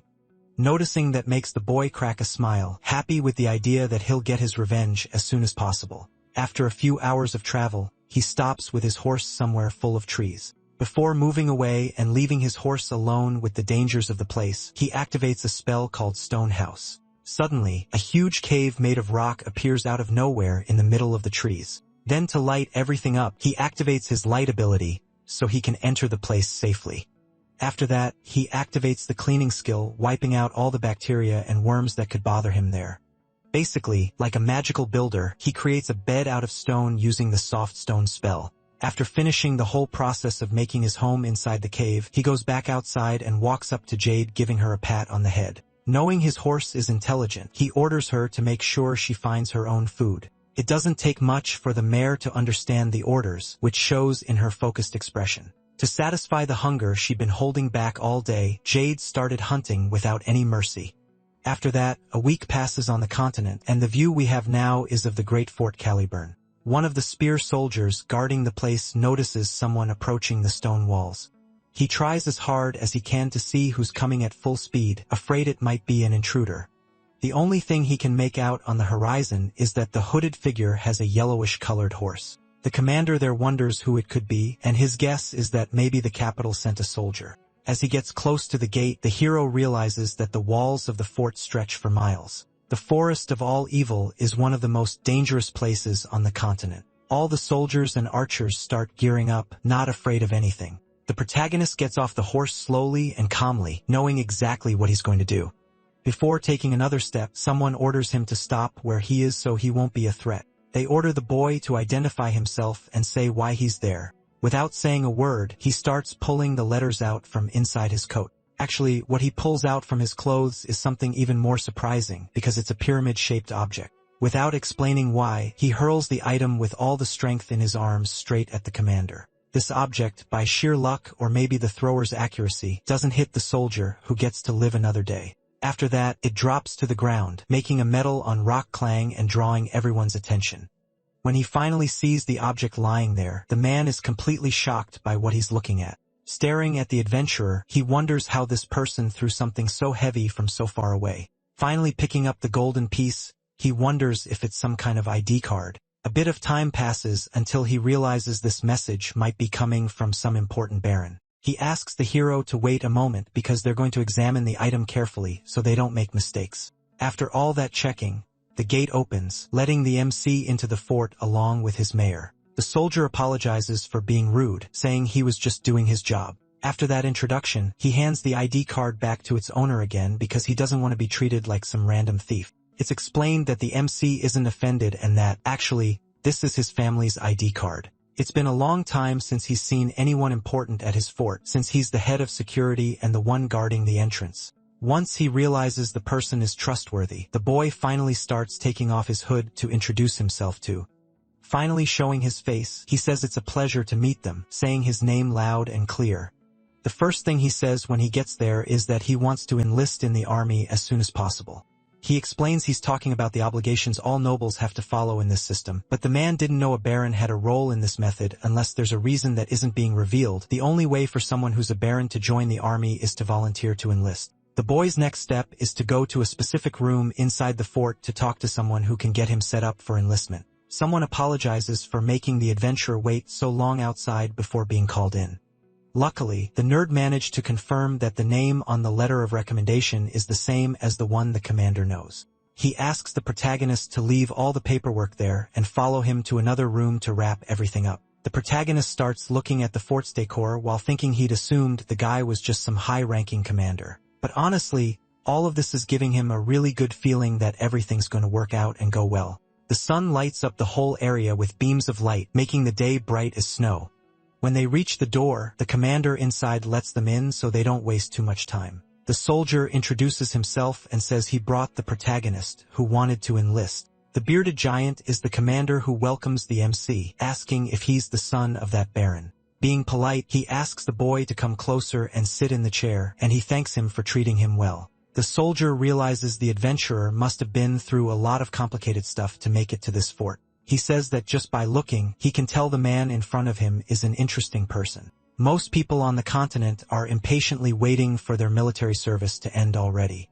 He wonders why, out of all places, someone would volunteer right there, knowing it's the most dangerous area on the continent. The MC's answer is simple and clear. He says he came there because of the monsters and the challenges he has to face. It leaves the general confused because he's never seen anyone want to take that bigger risk in all his life as a leader. Once again, the boy thinks about how he wanted to enlist there because he wanted to learn as soon as possible how to deal with threats. That line makes the bearded man laugh a lot and let out a big laugh at the boldness of his newest soldier. He spends a long time laughing, praising the boy, saying it's a great sign to see that he's honest. But this isn't the kind of place you can come to just because you've got good intentions. Even so, the mage knows that very well and says he'll have to train and prepare a lot to get used to it. With a smile on his face, the commander orders the boy to get into position, like he's challenging him. The general's room has a big glass door that looks out over the whole forest and the forge in the back. After the fight starts, a sturdy metal sword gets slammed into the ground with full force, showing just how powerful it is. The man is a muscular giant with a sword almost as big as he is, able to cut down trees. That makes the mage wonder if that thing is even a real usable sword, because it must be insanely heavy. The soldier can hold it with one hand, saying the imperial sword art is something anyone can learn. Then he stomps the ground, charging at full speed straight at his opponent to prove a point. As he swings the sword, he explains there's a huge difference in how much effort you put into it. Seeing he doesn't have much time to defend against the sudden strike, he grabs his blade and activates his magic defense skill. Without stopping for even a second, the powerful man keeps swinging at the MC with all his strength, landing the hit. But something happens mid-swing that catches the giant's attention, and he just looks to make sure what happened. The small fragile boy manages to block the attack at the last second, even though there's a huge difference between their swords. With a smile on his face, the soldier realizes his newest employee is pretty capable and skilled at what he does. While holding back the powerful sword with his own blade, the MC asks if the testing phase is over. Actually, the general says that, honestly, he wasn't sure the kid would block the attack. So when he sees him get back up, he doesn't give him a second to breathe and readies another heavy attack with all his strength. Seeing his commander is crazy, he once again prepares his defensive magic so he can survive. The man seems focused on attacking, not noticing his surroundings. Once again, something catches the warrior's attention, and he stops as he finishes the attack, watching his opponent's defense. Using all his strength with a single blade, the protagonist manages to hold back the full power of the gigantic weapon. That leaves the commander stunned because his rival managed to defend against his attacks twice in a row. A red-haired girl walks into the room, saying it'd be better for both of them to stop all this messing around. She says the people who come there usually disappoint him, but this time, the MC really is skilled. Seeing all of this, the girl starts thinking that this kid actually managed to defend against the commander's powerful attacks. The giant asks why the noble gave the chance to go to the academy to his illegitimate son. It's explained that he did it because he couldn't see any sign of hope in the boy and thought it was the best thing to do, since he heard a rumor that the only remaining hero from the Great War named Henry Morris died not long ago. Even though he was the last legend left, he still got taken out by the cruel, vile emperor of the continent. He jokes that the boy in front of him is bold for saying the great Emperor Jackson's son is corrupt, and that's a worrying thing to say since he's a knight and soldier who swore loyalty to the empire. And it was a pretty dangerous and weird move for the protagonist to defend a traitor in front of a lawman like that. The swordsman's argument is that he also swore loyalty to the empire. However, he's loyal only to the realm, not to the people in charge. That argument is good enough to make the giant pause for a few seconds, thinking about what was said. The two just stare at each other, while the redhead stays in the back watching the whole scene, seeing two great adventurers in a battle of minds. What they're saying is leading up to a conflict since their ideas are different, and the conversation is heading somewhere risky. Scaring the redhead, the general starts laughing at the kid's nerve for saying something that outrageous, laughing nonstop, thinking it's all hilarious and nothing more than cheap entertainment. He agrees with the boy's claims and says he likes his rebellious, challenging attitude. The empire really is a mess, and it was a great idea to leave the younger brother behind and go to the academy. That leaves the MC confused, wondering what kind of family this is, thinking of someone named Kington Porum. He asks if that person isn't the second in command at the school, thinking that's really wrong since the old guy who used to run the place was way more competent. It's explained that a long time ago, that person became the Grandmaster, and the Academy's former headmaster named Barhald retired because he was too old. He can't believe Barhald retired at such a crucial moment in the continent's history. Kington has a lot of influence inside the Academy, which is one of the most important places to become a knight. Even so, the man welcomes the boy and says he'll take really good care of him and make sure he trains a lot. He asks if they should move on to the next test to see just how far the adventurer's skills can really go. When the boy asks if there's actually anything to test, the man says he's just picked up a new hobby. The three of them walk side by side for a bit, heading toward a big wall of carved stone. Right away, the redhead named Tion is called over to do a task immediately. She doesn't need many words to understand what needs to be done and presses a specific rock in the wall. That rock triggers a mechanism, making soft noises throughout the whole room. After that, the door starts to open with blue magical beams handling the whole moving process. Finally, the door opens, and the three of them see a huge staircase going down into the depths of the earth. The staircase is long, leading underground inside the headquarters walls, hiding something.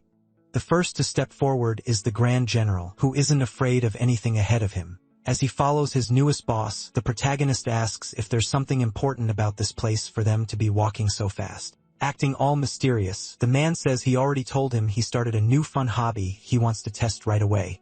The room is way bigger than it looks, with corridors on both sides and lots of candles lighting the path. Once again, the commander calls his maid's attention as they look at another wall of carved stone.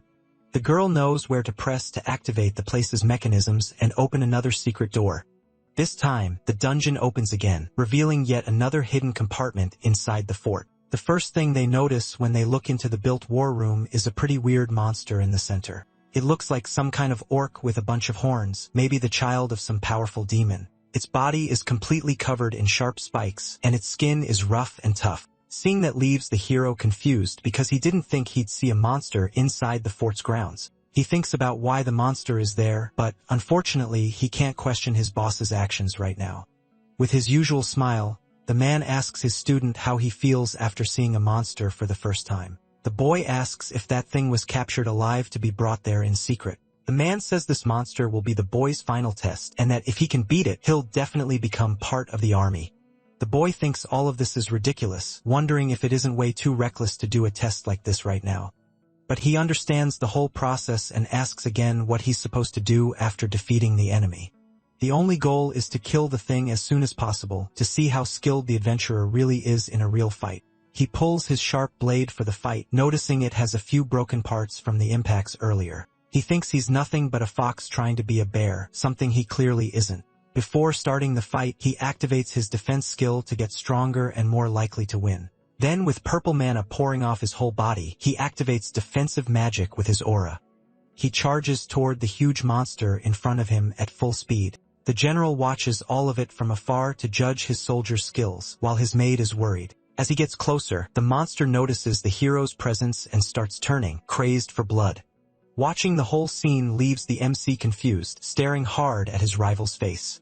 He says he hadn't really taken the time to look closely at the devil, but he notices it's honestly really ugly. Something happens on the ground, catching the MC's attention, and he's surprised and worried. As he moves forward, he notices a circle of red runes on the floor and doesn't really understand why it's there. Actually, since he's very experienced, after a few seconds of thinking, he realizes this magic is some kind of barrier keeping the thing trapped in place. While he thinks about what the runes are for, the beast doesn't stop and rushes at its opponent, wanting to tear him apart completely. Seeing he has only a few milliseconds to get away from the blow, he activates his skill called Haste to escape and dodge in time. He manages to dodge the powerful punch that destroys the entire floor where it lands. The impact was so strong that the force of the punch still threw the boy back, and he struggles to stay on his feet. With energy to spare, the demon keeps pushing forward while he readies powerful attacks with only one thing on his mind. Having trained a lot for moments like this, you flip your sword around to pull off some mysterious attack. You keep your eyes locked on a single spot so you don't mess up the strike you're about to land. Your steps are quick because you spent the last 3 months training non-stop day and night. You swing the sharp blade in front of your face to confuse your enemy and keep him from guessing your next move. You land, along with some magic, a powerful hit on the monster's body, dealing seriously high damage. You can tell from the pain on your opponent's face that the blow hit dead on, leaving him weaker. Unfortunately, it still wasn't enough to defeat him, which only gets him more pumped for the fight and even more irritated, thirsty for blood. You manage to dodge by dropping your body low, avoiding getting sent off to a better world. You joke that your opponent is way too slow with his attacks, and that now the fight is really going to start. That line catches the beast off guard, since it wasn't expecting its rival to be so skilled and confident in a fight. The boy's strategy is to slam a powerful headbutt into the monster, dealing even more damage. The MC is happy because everything is going well, and the chance of losing is really low according to his mental stats. Right after that, he starts using a circular footwork technique to confuse and slip past his enemy without him noticing. He shows up behind the monster, getting an attack ready with his sharp sword and purple magic. He realizes the beast's back is completely exposed for a fatal strike. While he readies the heavy blow, he says it's over for him, and he's about to be done for. Still using his circular step skill, he surprises his opponent by appearing behind him again. You can clearly see the shock on his face. Ready for this fight, he keeps his eyes on his target while swinging his sharp blade. He's so fast that his enemy still hasn't had time to turn around and counterattack, making this an easy chance to deal big damage without much effort. Finally, the protagonist manages to deliver the powerful strike into the monster's back, slicing off most of the spikes that were there and leaving it weaker. The hit was so strong, it made the beast groan in pain, already too drained to keep fighting. Once again, the warrior, with a lot of strategy, manages to overcome any obstacle. He moves closer to the spikes he cut off because they're going to give him an interesting item to craft something later. Looking at the black object, he thinks about how everything turned out fine and all those months of training were worth it. Finally, he throws the black spike in the direction of his commander to prove his victory was real and that he deserves a spot in the barracks. The spike lands at the feet of the man who was standing far away, watching everything to see if the boy really had the skills needed. He wonders if he should bother getting rid of it so he doesn't stain the floor with any red mess. That comment makes the soldier laugh hard at the boy's audacity, acting like he owns the world. He thinks, clearly impressed, that the boy really was able to defeat one of the most dangerous monsters that had been locked up inside the fort. Walking up, he asks how he knew what he had to do to win that battle so quickly and easily since the horns on its back were its weakness, and nobody had mentioned that to the protagonist. Explaining himself, he says it was nothing more than a really strong gut feeling telling him to attack that spot. He explains that its skin was very tough, which made him wonder if the beast's weakness might be somewhere else. That raises suspicion in the general, who doesn't really buy the MC's excuse, wondering again if it really was just intuition. Worried, the hero asks if he'll have to go through some other tests to prove his skills and training. That's enough, and he doesn't think it would be fun to spend that long watching other people fight without doing anything. He'll handle this mess himself, and the next day, the boy will start basic training for a month. Politely, the redhead calls to her commander, first apologizing for interrupting. But, actually, the big guy thinks this is the perfect opportunity, and it's a great coincidence that this is happening right now. He says to let the hero start training in the middle of the process, and if he needs any backup, he'll study alone on his own. Very honored and proud to have passed the test. The mage thanks him for the consideration, politely.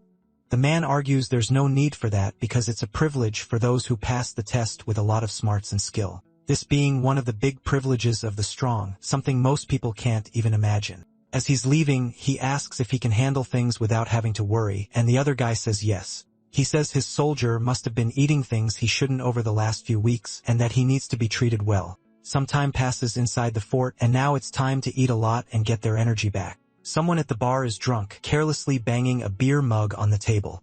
The one who's really out of control is the captain, who won't stop drinking a bottle of wine and is causing a scene. The two of them are sitting at a table loaded with food, while the big guy tells a story from his adventurous youth with no patience for all that talking. The boy thinks that all knights have the same nature and act the same way in these situations. He doesn't care about his boss's life, but he has to listen so he doesn't get labeled as unpleasant. Desperate, he decides to activate a skill that gives off green energy from his hands. It's actually a spell that makes the target sleepy, and he fires it at the captain to finally shut him up and calm things down. But after he uses the skill, the man keeps talking about his younger days when he used to roam the streets looking for adventure. Even with his eyes closed, the giant keeps talking to Henry, ignoring the spell's effect for some reason.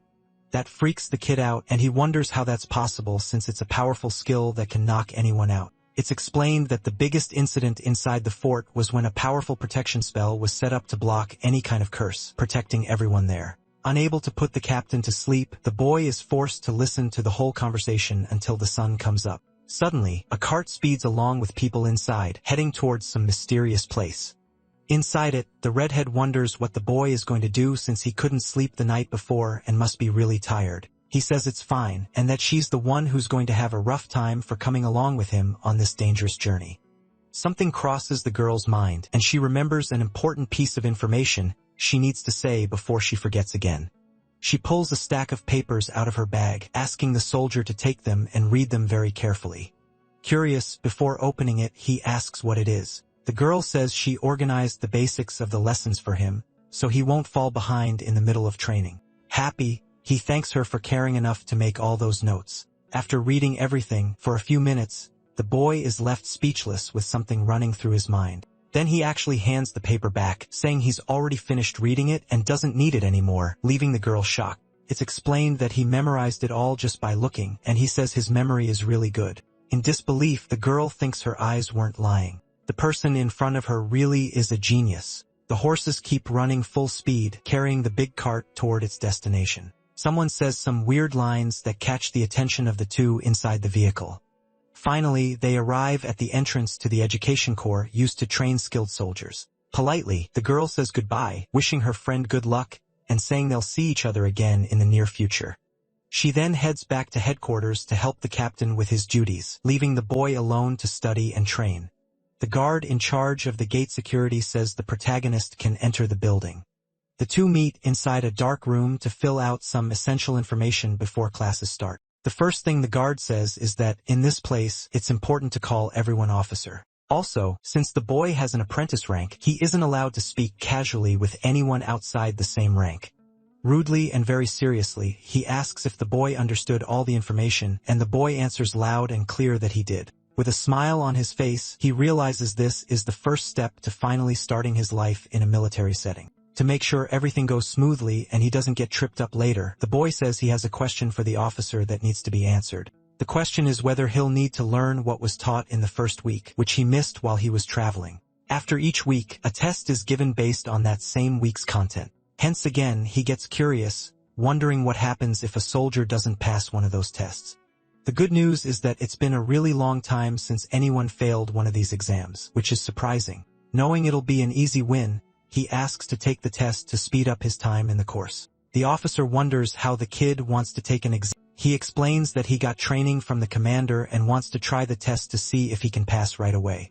That shocks the man even more since it's rare for someone to get one-on-one training from the captain himself. That's enough to convince him, and he says it's fine.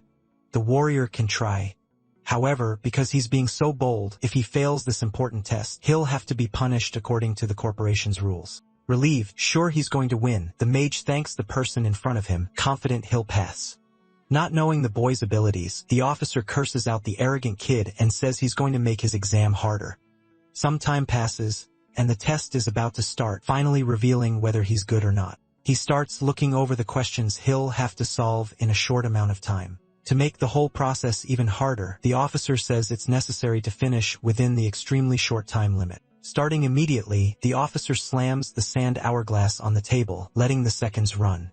With superior knowledge from his past life, he knows this corporation started focusing on quality-type questions. So he starts doing them one by one without much trouble, knowing exactly what he should write or think. Hours go by while the guard watches the kid to make sure he won't cheat somehow. Without even letting the clock reach halfway, the protagonist gets the officer's attention to tell him something important. Shocking the man, he says he finished the test in one of the academy's record times. The officer, confused, asks if the boy is already done because he can't believe that claim. As he reads, he notices there's still more than half the sand left, showing it was a very short time. In a pretty embarrassing situation, the bald guy starts calmly grading the paper. His red pen scribbles across the page and marks the questions that are correct. When he finishes, everyone is shocked because he got a perfect score, something that's almost impossible. Sharking, the officer congratulates the boy for getting the top score and says it's a relief. He's told that starting the next day, martial arts classes will begin, so he's got plenty of time to relax for the rest of the day. After understanding everything he needed to, he says goodbye and leaves to keep pursuing his goals. Starting to like the boy, the officer understands why he got training with the commander. It's revealed that the protagonist got a perfect score on a test for commanders of a mid-level army without even knowing it. Henry was becoming famous all across the Academy's territory, and on the continent, a good while passes, and the young adventurer is already in different clothes from a soldier following the educational corps standard. The supervisor on duty asks the cadet to introduce himself to everyone on the field and break the ice. In simple words, he says his name and says it's a pleasure to meet everyone, making the crowd clap excitedly for him. The trainer says they should start with close-range combat, but asks his student to step forward. Since it's the first day, it's good to push his body to the limit, because the next test will be to check his skills in battles, keeping the fight going until someone falls. Some time passes, and the fight begins. The first challenger is a blonde, muscular boy, facing off one-on-one in the fighting arena. The tension rises. Bracing his arms, the MC activates his hand-to-hand fighting stance. The same happens with the opponent, who starts circling the battlefield to try to get a better angle. Suddenly, something happens that catches the MC's attention, creating a big opening to attack. Something weird happens. He notices his arm growing abnormally, wondering what's causing it. But luckily, he realizes his enemy's starting position is really bad, giving him a big advantage. His arm goes back to normal again, but the hero holds his position to land a clean hit. Eager and very aggressive, the blonde keeps pushing forward, winding up a strong punch. But to his surprise, he gets counterattacked. The MC manages to dodge by just seconds. Even so, the opponent's hand hits his face with full force.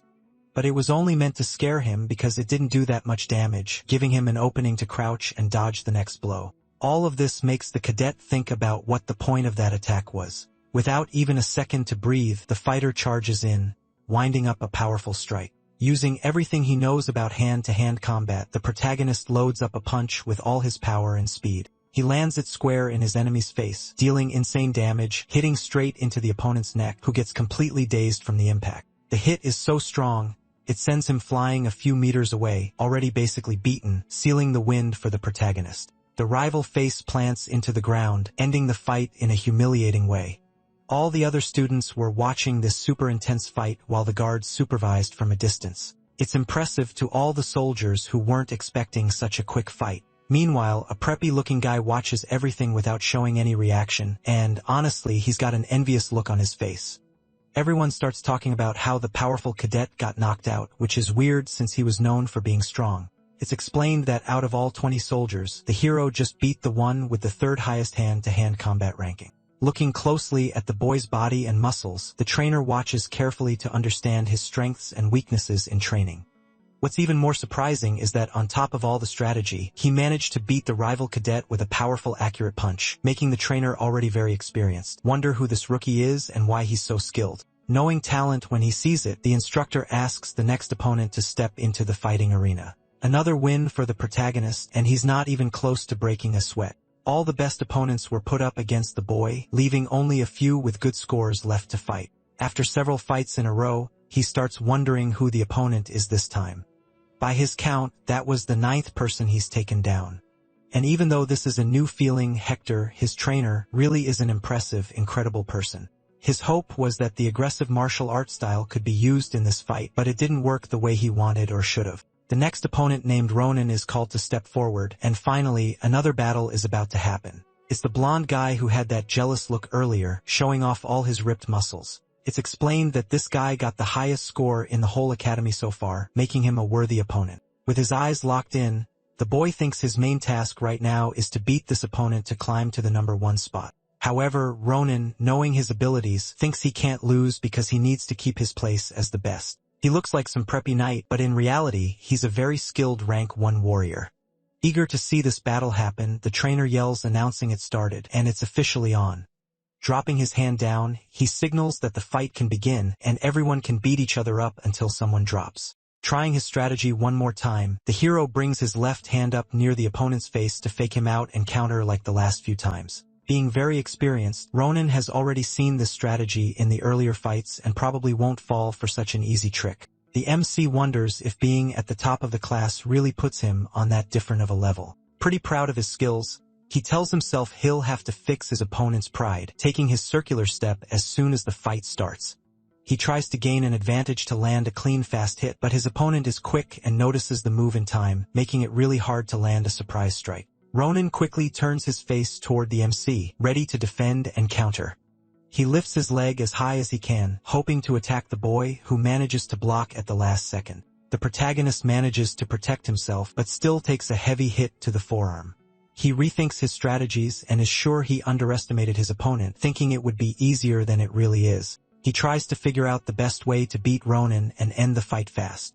He realizes the blonde guy really is built different from everyone else, not just some random opponent. Right away, Ronan lets out a sigh, like he's got a plan in mind, and finds this whole fight boring. After that, he starts moving toward the hero, and the vibe shifts. The fight is finally going to get aggressive. Right away, the MC takes a circular step to try. He dodges and backs away from the opponent in time to counter with a punch. But the other guy has his own strategy too. He uses magic or some other ability, leaving trails of energy behind as he moves forward. He suddenly shows up right in front of the mage, who wasn't expecting such a fast burst from his rival. As he watches the punch coming in, he realizes the preppy guy used a different, unfamiliar military-style step. The hit lands square on the boy's arm, and he manages to block in time to avoid something worse. All of this starts to piss the MC off, and he curses at his opponent using that anger as fuel. He throws a powerful counterattack, but unfortunately, it gets blocked since both warriors have very similar skills. Right after that, not giving him a second to breathe, the muscular preppy guy throws another kick aimed at his face. To catch him off guard and not let him memorize his style and movement pattern, he charges straight at his target. They both think the same thing and hit each other at the same time, sending each one flying in opposite directions. The mage is pretty beat up because he thought this fight would be way easier and started out confident. He still looks close to his peak and keeps pushing forward with a blank expression, like he's not having much trouble. In fact, to take his opponent down, he grabs him by the leg and tries to slam him to the ground with full speed and power. That pisses the protagonist off, and he realizes that if he doesn't do something, he's going down and probably losing everything. Unfortunately, he can't react in time and hits the ground with full force while the blonde keeps the upper hand. Winding up a heavy punch with all his muscles, he says this is the end of the fight. Desperate, the sorcerer lets out a shout as he wonders if he's really going to let everything he's achieved these past months be lost in such a humiliating way. But angry and focused, he tells himself he won't let that happen and that he'll strike back in time.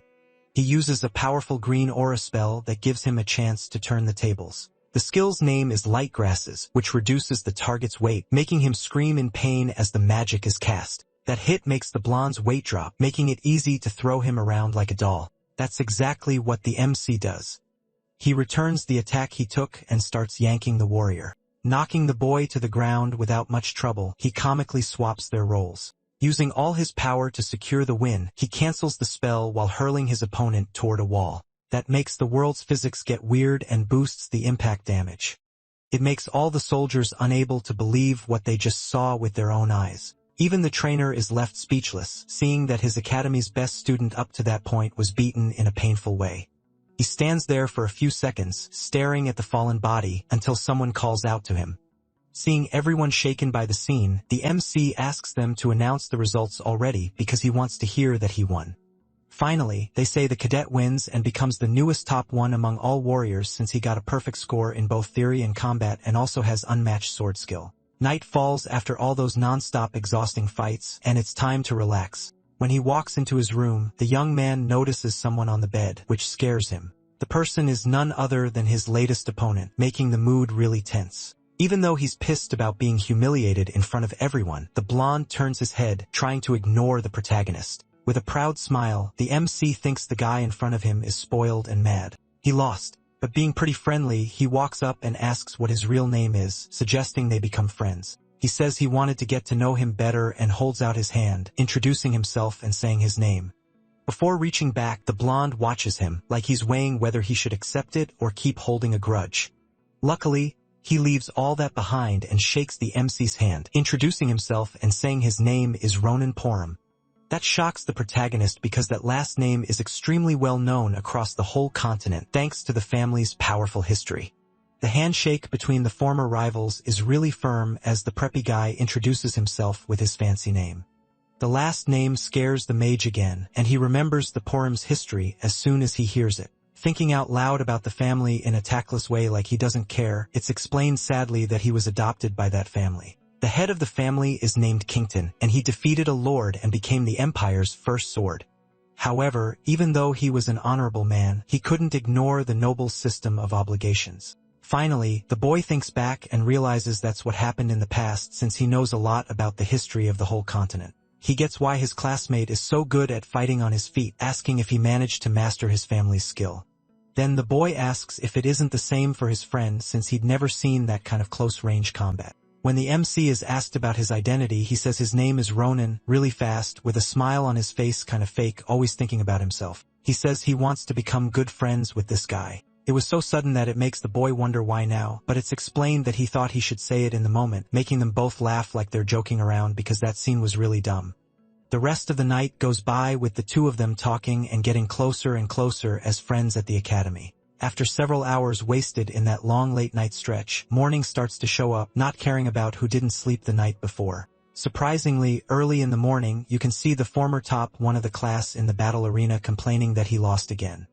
Holding out a hand, someone asks if his opponent is really going to try the strategy of pulling a knife when he's fighting demons. He gets up saying he thinks his friend tries way too hard to show off in fights, all theatrical. Laughing at the criticism mixed with a compliment, the fighter jokes, saying those are just excuses for losing. And then, in a pretty subtle bromance moment, the two stare into each other's eyes while flexing their ripped muscles. The bald guy shows up asking if any of the rookies got the grade they needed to pass the task. He explains that if they fail, they can transfer so nobody gets upset. He celebrates that training is over and asks if everyone wants some kind of celebration with lots of meat and alcohol. Hate that the semester is over, all the soldiers start celebrating because they're going to rest. The two friends were leaving when something catches the young adventurer's attention, and he turns to see more clearly. The officer shows up calling the boy's attention because he wants to say something important right away. To his surprise, it's explained that the guard commander is looking for his soldier, which is weird because it was so sudden. Following the supervisor from the training grounds, he finds in front of a carriage his red-headed friend waiting for him for the trip back. After talking a bit, they don't waste time and get in right away to head to their destination as soon as possible. During the trip, they chat, and the girl asks how the weeks he spent studying were. With a smile on his face because he had a great time having fun and training, he thanks her, saying that thanks to his companion, it was really enjoyable. The commander, because he likes his new soldier a lot, is going to be really grateful to hear all that. She warns him so there's no misunderstanding. The reason he's being called isn't because he's the commander's favorite. Getting curious and a little worried, he wonders what the reason is for being called at such an inconvenient time. It's explained that he calls the best in the class to celebrate, but this time, he's way more excited about the protagonist's win. All of a sudden, he freaks out because he remembers something sudden he can't let slide. Knowing a lot about this world, she gives her friend a tip, warning that the commander will grant a wish to the best in the class. That hits the boy like a bullet of opportunity, and his mind starts bubbling with what he could do with it. Finally, the wagon arrives at the place, and they calm the horses so they don't miss the spot. As he gets out, she wishes the protagonist good luck, and he thanks his friend Teeny for the help. She says she'll be waiting and asks him to tell a soldier if he ends up needing her help. All this talking for someone with ADHD is really confusing, and that's the case with the MC who asks what she's trying to say with all of this. Laughing a little, she won't repeat what she said and just tells him he'll find out soon. No need to stress. And she heads toward where she was going without answering any more questions. All mysterious. He gets his commander's attention to finally understand what brought him there. Wearing a robe and already drinking from his mug, the commander is surprised his student got there so fast. As he walks further into the room, the hero is shocked at how many bottles the man has drunk while hearing about his semester wrap-up. The table is loaded with fresh delicious food because his friend didn't know what he liked, so he made a bit of everything. Also, they can enjoy it. Asks if there's anything the top one in the class wants to win since he's granting wishes. With a smile on his face after finding out the news was true and he can take advantage of it, he thanks him without thinking much.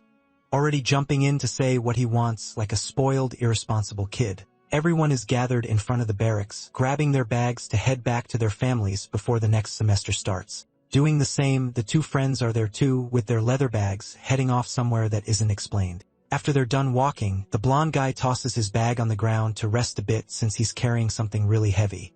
Curious, he asks where his buddy was because he looked everywhere and couldn't find him.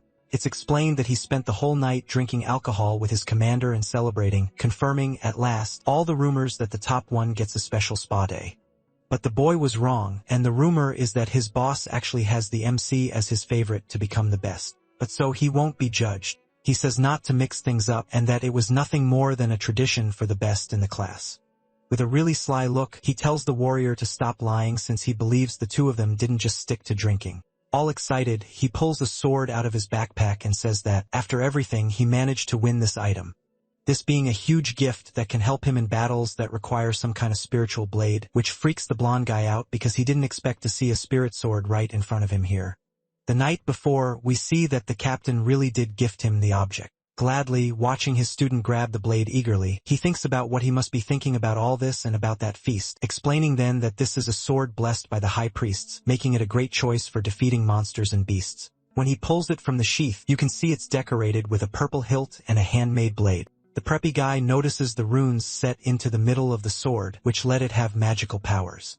With a proud smile on his face, knowing he's the best, he asks if his buddy is jealous of all this. Without thinking twice, he gets annoyed because it's just a dumb question since he's clearly super jealous of all these perks. But he tells himself there's no point wanting something someone already has and that he'll get something better. Changing the subject, he asks what unit his best friend got placed in, so maybe they'll end up together. It's explained that the boy was chosen to be part of the infantry unit, which is really good and a great start to his career. That kind of place is great for getting promoted, especially for those who are frontline and officers. Once again, the hero finds himself underestimating his fake friend because he realizes he planned every single one of his steps. Back to the real world, he's asked about his own future plans. A bit confused, he says he's going to the infantry unit since it's an independent company. That name isn't so unfamiliar to the knight who thinks about its history in silence. That object definitely must have some very clear use for the wizard to be this interested. He remembers he got so drunk that he saw his own commander fall asleep, drooling like a kid. After they ate everything they were allowed to and drank way past the limit, the man falls asleep without worrying about the outside world. Since he's someone very level-headed, he has a spell at his disposal to cleanse all the toxins from his body and not lose control. Right after that, he leaves the room and tells the guard to call his friend, Tion, because he plans to meet up with her that same night. Looking then at a map or some board with a bunch of extremely complex information, that's expected since it's all the troops stationed at the fort from different sectors. With only 1 year left for the best in the class, if he lets his guard down, he can drop to last place. Finally, the redhead shows up in the middle of the boys' thoughts so they can talk. First, the boy apologizes for calling her so late at night at bedtime, but it's all good because he seems really smart, making sure no one would notice the two of them together. Hearing that makes the MC get thoughtful since the girl is really pleasant, making him wonder if this is some kind of order from the general or if it's from the heart. Excited to know her colleague's future, she asks which unit he's planning to join. To stand out, he says he wants to go somewhere where there won't be as much interference and also great for adapting. One of the good options would be to try to get into an independent infantry unit or some kind of separate company. Knowing a lot about the army, the redhead says it's pretty obvious where her buddy is going. But first, she asks if he has anything in mind so they can line up what he wants. All of that was just a joke about being humble and understanding your path. She crosses out a few units that would be interesting to join and take the next steps toward his famous revenge. She says those are the points of interest, with most of them being independent special forces companies. A question pops into her head. Maybe he doesn't know anything about what those special forces are. The only thing the hero knows is that it's a unit that handles rare, one-of-a-kind missions, usually doing dangerous tasks, but she believes the wizard won't get scared. Acting cold and calculating, he says flat out that he doesn't mind doing some dangerous things in his life, which is interesting because he acts in an unexpected way to get a promotion. Joining an independent company is hard at first because most of the soldiers are officers with only a few cadets. That can be a big problem, and it needs a quick, easy solution so it doesn't get worse over time. Something goes through young Sting's mind, and she comes up with a brilliant idea that might improve the situation. Pointing to a special forces unit away from the others, she says that might be an interesting spot because it's one of the special forces units affiliated with the Great Commander, which would put the MC into action under the man's orders. With a smile on his face, he thanks her because this will be a huge chance to move way up in life. The next day, he wraps up the conversation with his friend after explaining this whole story about why he's deciding to go to that infantry unit, convincing him of the reason. After the long talk, the carriage finally arrives to take the two of them to their life destinations. First to leave is the blonde guy on his journey in search of a better situation. Before letting him go, he jokes in a calm, slightly fake way for him to be careful and not end up in heaven all of a sudden. It's a funny joke, and he asks his buddy to be careful on his journey too because they don't know when they'll see each other next. Calmly, the mage watches the carriage go away while he's left alone with his thoughts. Suddenly, someone speaks up, grabbing his attention in a sudden scary way. The bald guy was next to a carriage, watching everything in a weird way. Walking up, the boy introduces himself again to the guy, wanting to get to know him better. This is the driver who's going to take him where he needs to go, and he seems impatient. Seeing what made his employee waste so much time, he's left speechless because he doesn't like disorganized things. But he gets excited again because this is a new step toward his bright future. Turns out the lieutenant position is open, and most of the time it's where the best of the best manage to get. Still, it's going to be tough because they normally don't accept new officers, but it's still worth trying if he can push himself. Leaving the next day, he's shocked because he didn't know his friend would be so blunt and straight with her info, brutally so.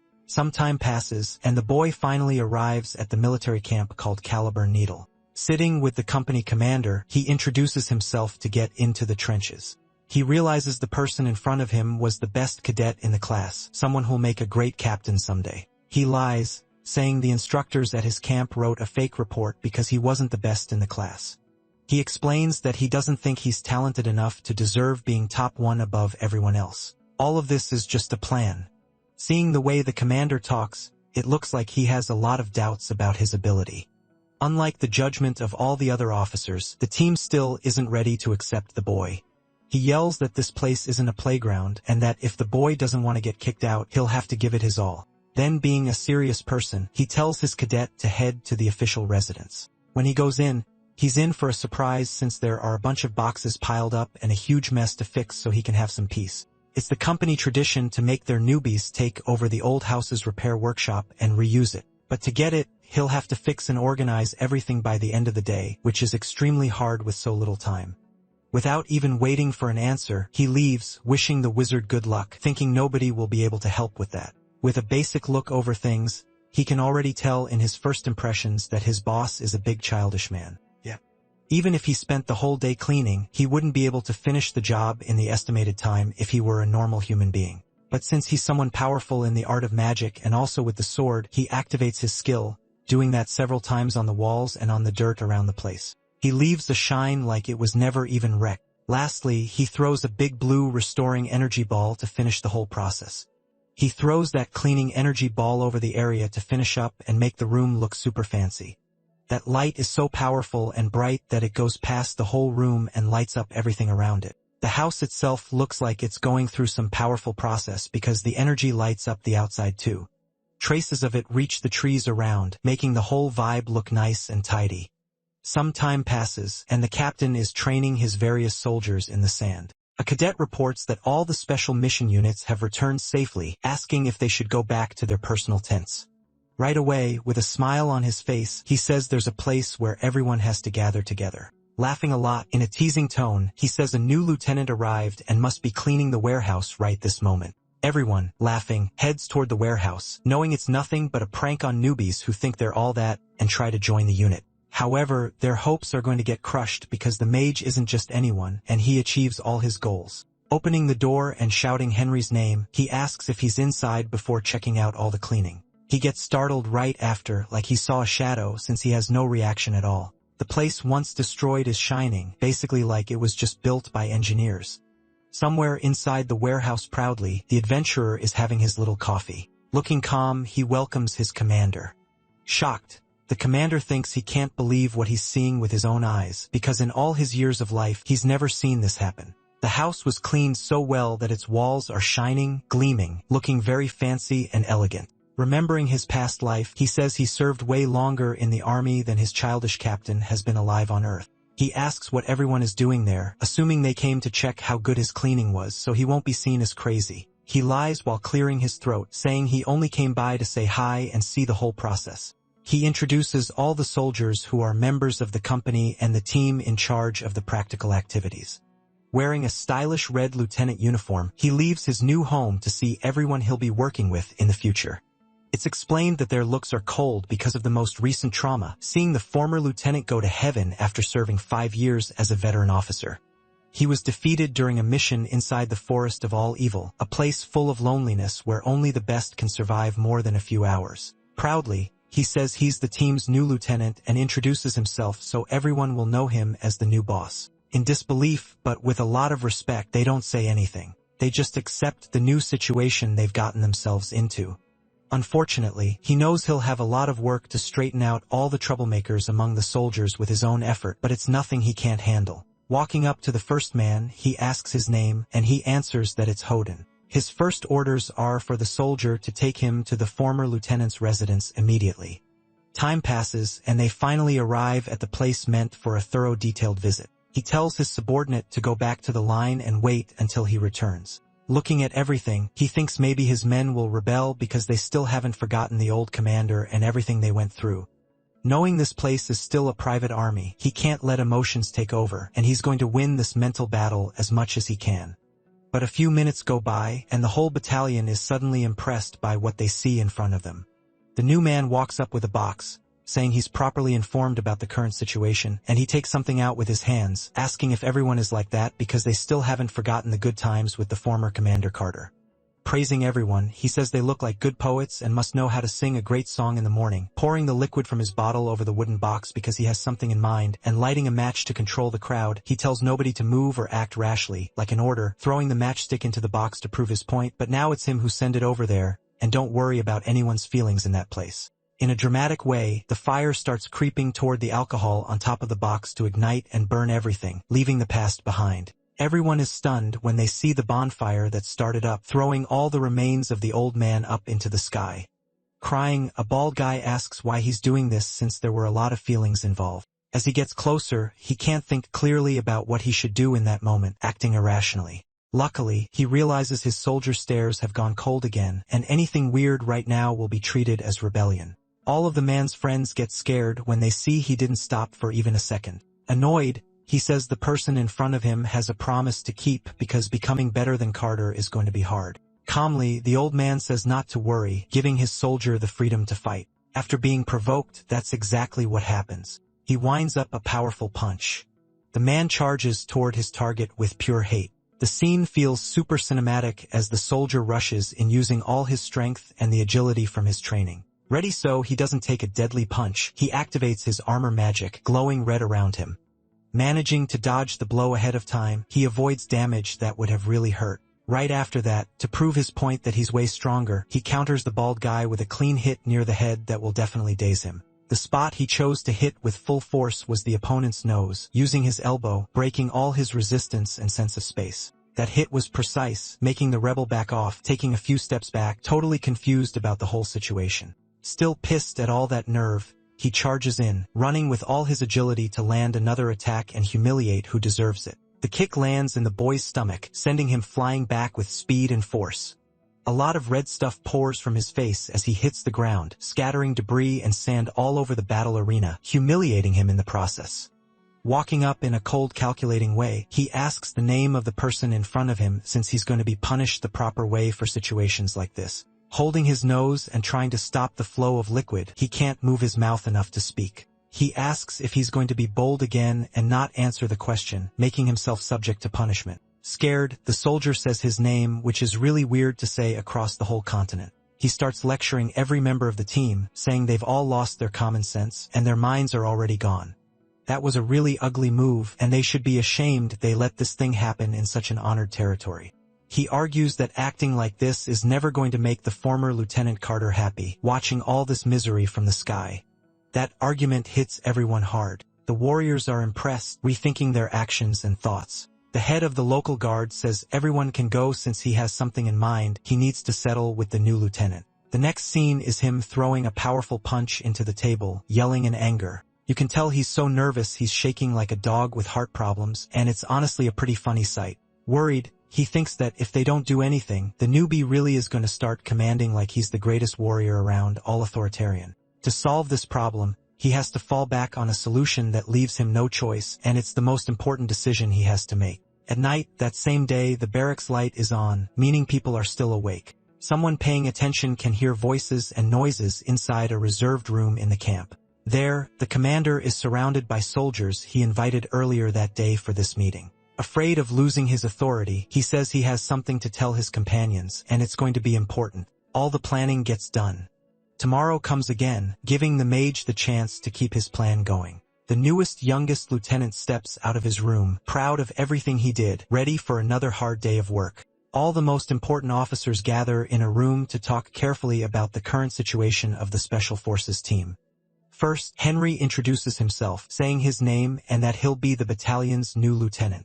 Right after that, a man named Hugo says he's the commander's head of personal affairs. The other one is named Vogue, and he's the support force and also the head of the company's administration and supply. Since the blonde guy is the senior, can also talk in a comfortable casual way without needing to be polite. From what he heard, it's obvious his work buddy still hasn't learned anything about Aura, asking if that rumor is true. Unfortunately, the protagonist says it's true and that he still hasn't had time to focus and study that subject. Laughing a lot, he says he won't be fooled, cracking a joke about him having some erased memories, changing his tone.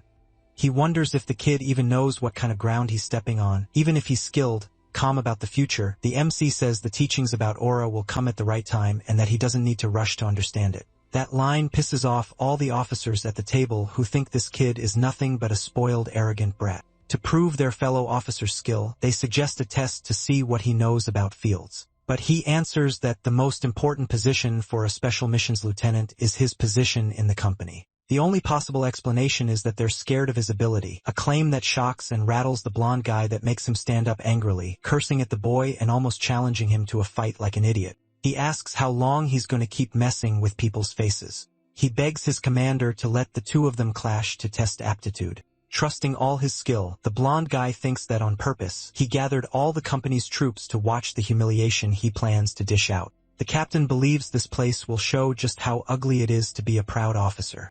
He jokes, asking if his opponent doesn't want to test this fight with a real sword. Even then, the lieutenant gets irritated seeing his opponent keep his calm posture and keep talking nonsense nonstop. All the soldiers are gathered, talking and gossiping that this arena is going to be entertainment. They know Hugo is an advanced combat expert and not someone just anyone can beat, even if they know a bit of simple strategy. Even though the fight isn't with wooden swords, the ideal is that both of them give it their all. To prove he's the best in this place, he decides he'll use the maximum amount of power he has in his body. So he uses his famous armor magic, which starts powering up from his feet to his head, making his whole body give off a red energy. He becomes way stronger and more resistant in hand-to-hand fights. Eager to see the result, the commander yells that the fight has just started and that everyone can act without stopping for even a second. The two charge at each other with their swords, charged with magic. With his eyes locked in, the boy who's calculating starts thinking through the moves and strategies he'll use to win right away. Same goes for his rival, who's also very experienced and already has an idea of what he needs to do to win. With every second that passes, the clash gets more and more tense with all the energy scattering red debris across the arena. Suddenly, the blade of one of the wooden swords is thrown at full speed toward the sun. The protagonist yanked with just one precise strike his enemy's weapon away without having to try very hard, leaving the bald guy shocked since that's basically impossible for someone who doesn't know what aura is and has a class focused on agility. Hugo himself can't believe it when he looks at his blade and sees it's broken, which makes it impossible for him to fight. Proudly, the MC salutes him, saying he gave it everything he had in that clash. Then he heads off to his duties in a stylish, relaxed way, knowing he won. Breaking out in a cold sweat, the captain gets pissed because his attempt to expose the rookie went down the drain fast. The kid wants to know why they aren't doing the morning meeting this time. All of a sudden, the man pulls out an assignment, saying the protagonist has been assigned to a mission. Without waiting to see the outcome, he leaves, saying he needs to rest a bit because he's shaken up by what happened. Annoyed, the calculating guy curses out his comrades since he realizes they're all the same just by watching how they act and talk. Being an intellectual type, he doesn't need much time to read between the lines of the contract he has to sign. He realizes they're setting him up for trouble in the forest of all evil in a Class 9 patrol area. He gets sad because he knows he's been assigned to an extremely difficult mission, one he might not be able to get through at the level he's at. Inside the army's main headquarters, someone is cleared to enter the commander's room. Henry comes in to talk about the worrying matter from the night before with his friend and confidant. He asks that the reason your student is there gets revealed. The assignment he got seems harder than it needs to be. That one simple sentence is enough to piss off the drunk who gets annoyed by stuff and corruption like that. It's explained that Henry got assigned to something different from missions, and today's duty is just a simple division swap. His initial direction was to run tough missions to gain experience. The general doesn't get what the complaint is. Arguing back, the MC says he's proven his skills multiple times through duels, especially the most recent one against the great warrior, Hugo. That scares the old man, who doesn't believe the protagonist really managed to be better than the most skilled lieutenant in the troop, because in his whole life he's never seen someone beat another person using just one hit with a weak wooden sword. Even though he knows a lot about everyone and the whole continent, he's never heard a story as shocking as that. He says it's a terrible habit to start telling lies just to get out of a situation. Still, the boy says he can prove everything. It doesn't take much to convince the general, who jokes that only good news has reached him this morning. But he really needs to know if the info is true. And since the kid didn't like the first mission he was given, he says he'd like to go to Class 6 district since he has a plan in mind to get it done. His goal is to go after his hidden treasures marked on the map by his past self. Lying, he says he's never been there and explains it's the main place for the team's missions and that he'd like to learn more about that territory. That's a solid enough argument since the man was already planning to send him to the 9th district. After giving all that news, the man has one last thing to say, and it could make life really hard for his favorite friend. With a focused look, he says that as soon as this mission is finished and the boy comes back, he'll be sent on the mission he's been asking for so long. Without thinking much, he asks for the instructions right away since he clearly knows what to do with all of this. Lazuli, the commander, tells his assistant to grab all the paperwork from the former lieutenant and get the trip ready for his new soldier. Some time passes, and the girl comes back with a pretty formal, elegant letter with the necessary information. It's explained again that the former team leader was someone well-respected and known by everyone. The MC starts thinking about the mission that got his predecessor taken out and sent to heaven in such a tragic way. The commander asks if his student isn't curious to know more details about that operation since it was so dangerous. The area for this mission wasn't in some simple district. It was a job that got one of the powerful lieutenants killed, definitely urgent level. When the MC answers that he was trying to understand, the captain is happy because that was exactly what he expected from his soldier. They say that a long time ago, Carter was trying to defeat a demon who really liked tricks and games. The word demon hasn't been heard in a long time by the sorcerer who hasn't heard that since his past life. The question he can't stop asking is why that man was going after that target so relentlessly with no obvious reason. The first time they met, the commander lost all his men to that monster after a failed mission in District 7. Losing all his teammates was a huge blow to his mental state. Being a trained soldier, the deceased man was one of the most loyal people in the whole army, not willing to just accept the defeat of his soldiers. That mission got assigned to Carter, who was thirsty for revenge and knew he could beat anyone to achieve his goals. He was one of the best candidates for special missions, even though it's a really stupid idea to try to get revenge alone. The MC rethinks his actions, and maybe the best move right now is to bring back the former unit commander's remains. Understanding his companion's side, the old man argues that a predator doesn't stop hunting just because it's full.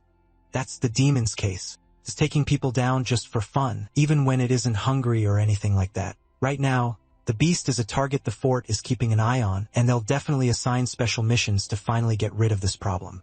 Trusting the boy's abilities, the commander praises him for his intelligence, saying he knows he'll do his best and manage to finish this task no matter how hard it is.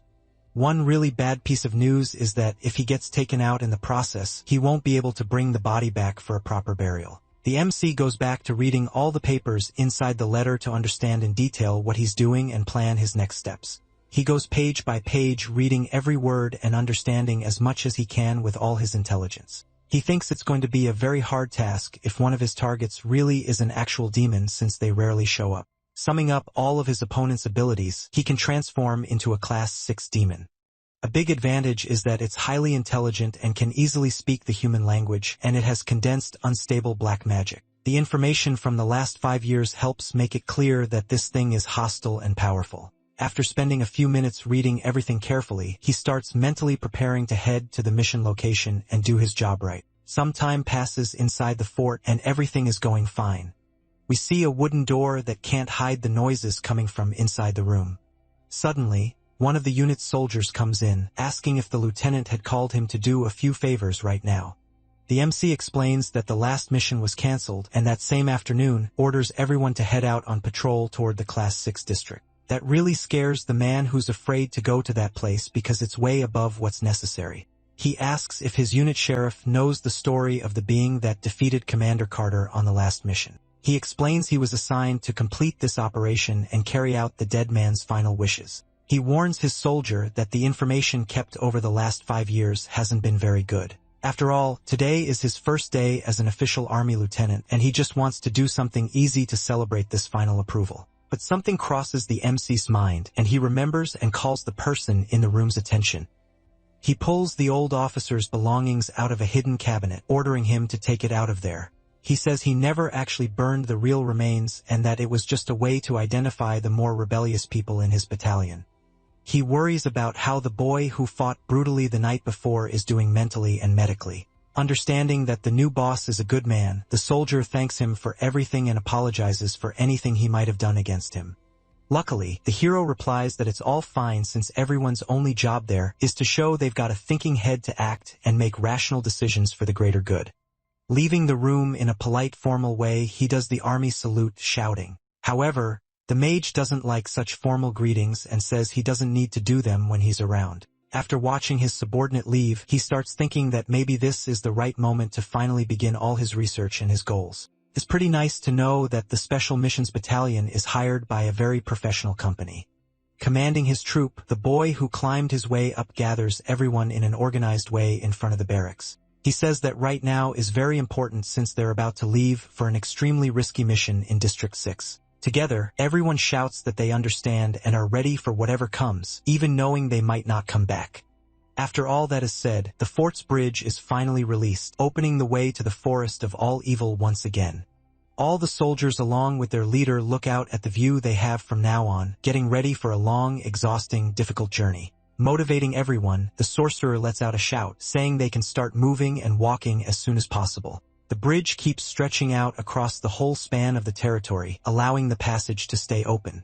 In an organized, orderly way, everyone keeps walking through the area while thinking it's been a long time since they went on an operation like this. It's a pretty nostalgic sight, just watching the horizon far off in the distance, making the protagonist remember his glorious past life where he won many victories and earned recognition.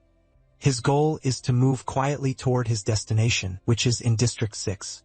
As he walks, he starts activating some spells, thinking maybe this is the right time to start putting his plan into action, activating, imperceptibly, a spell called Loneliness in a crowd on all of his men, making a group of people not draw any attention or interest. The Forest of All Evil is one of the most dangerous biomes on the whole continent because it has dangerous monsters everywhere you look, making it deadly for newbies.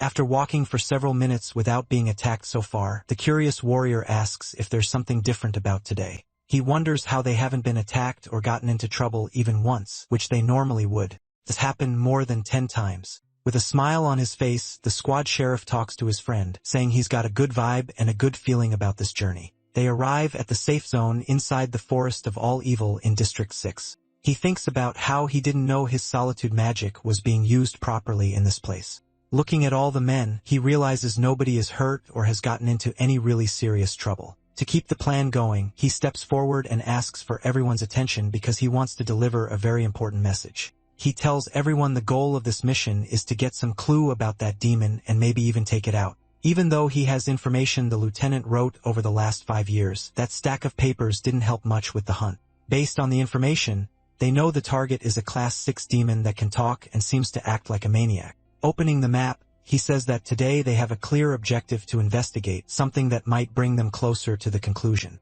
The paper has a drawing of a very interesting mushroom known for growing in the Class 5 district. Since they're looking for the enemy, they need to go to an environment with a lower cursed energy class. If the monster is at a level below 6, there's a small chance this kind of food and mushroom will grow.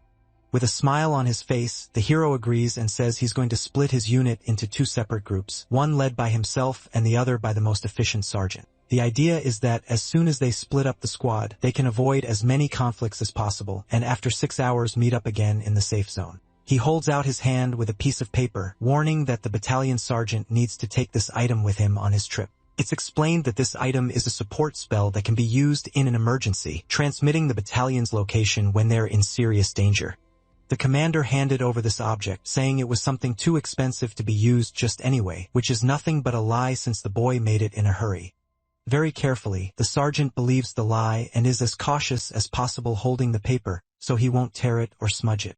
He asks them to organize into 2 different groups so they can finally continue the operation in an orderly way. Watching his captain leave, one of the soldiers says they'll see each other in the next 6 hours, promising they'll survive this journey. Leading part of his team, he tells everyone to move as soon as possible so they can reach the objective quickly. The forest is really quiet as the whole squad moves, which is unusual for this place. Suddenly, the soldier wonders if he can ask his lieutenant a question he's been thinking about for a long time. Since he's a rookie officer, he didn't come across as very credible when talking about his strategy for how to use the investigation mushroom for the tasks.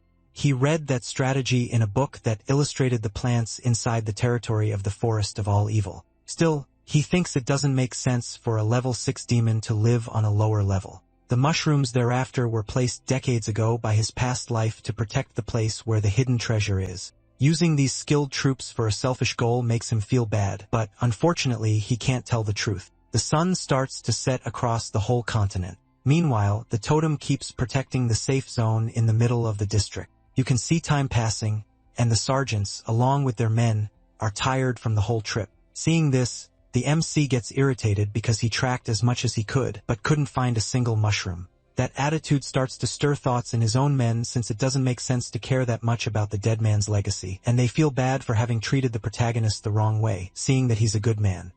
In fact, the fact that the boy is the new officer doesn't matter anymore because he's already earned everyone's trust in this short period of time. Everyone thinks it over and swears loyalty to the new lieutenant, even if it costs their lives or something even worse than that. The treasure hunt didn't stop, lighting up the whole continent in the process.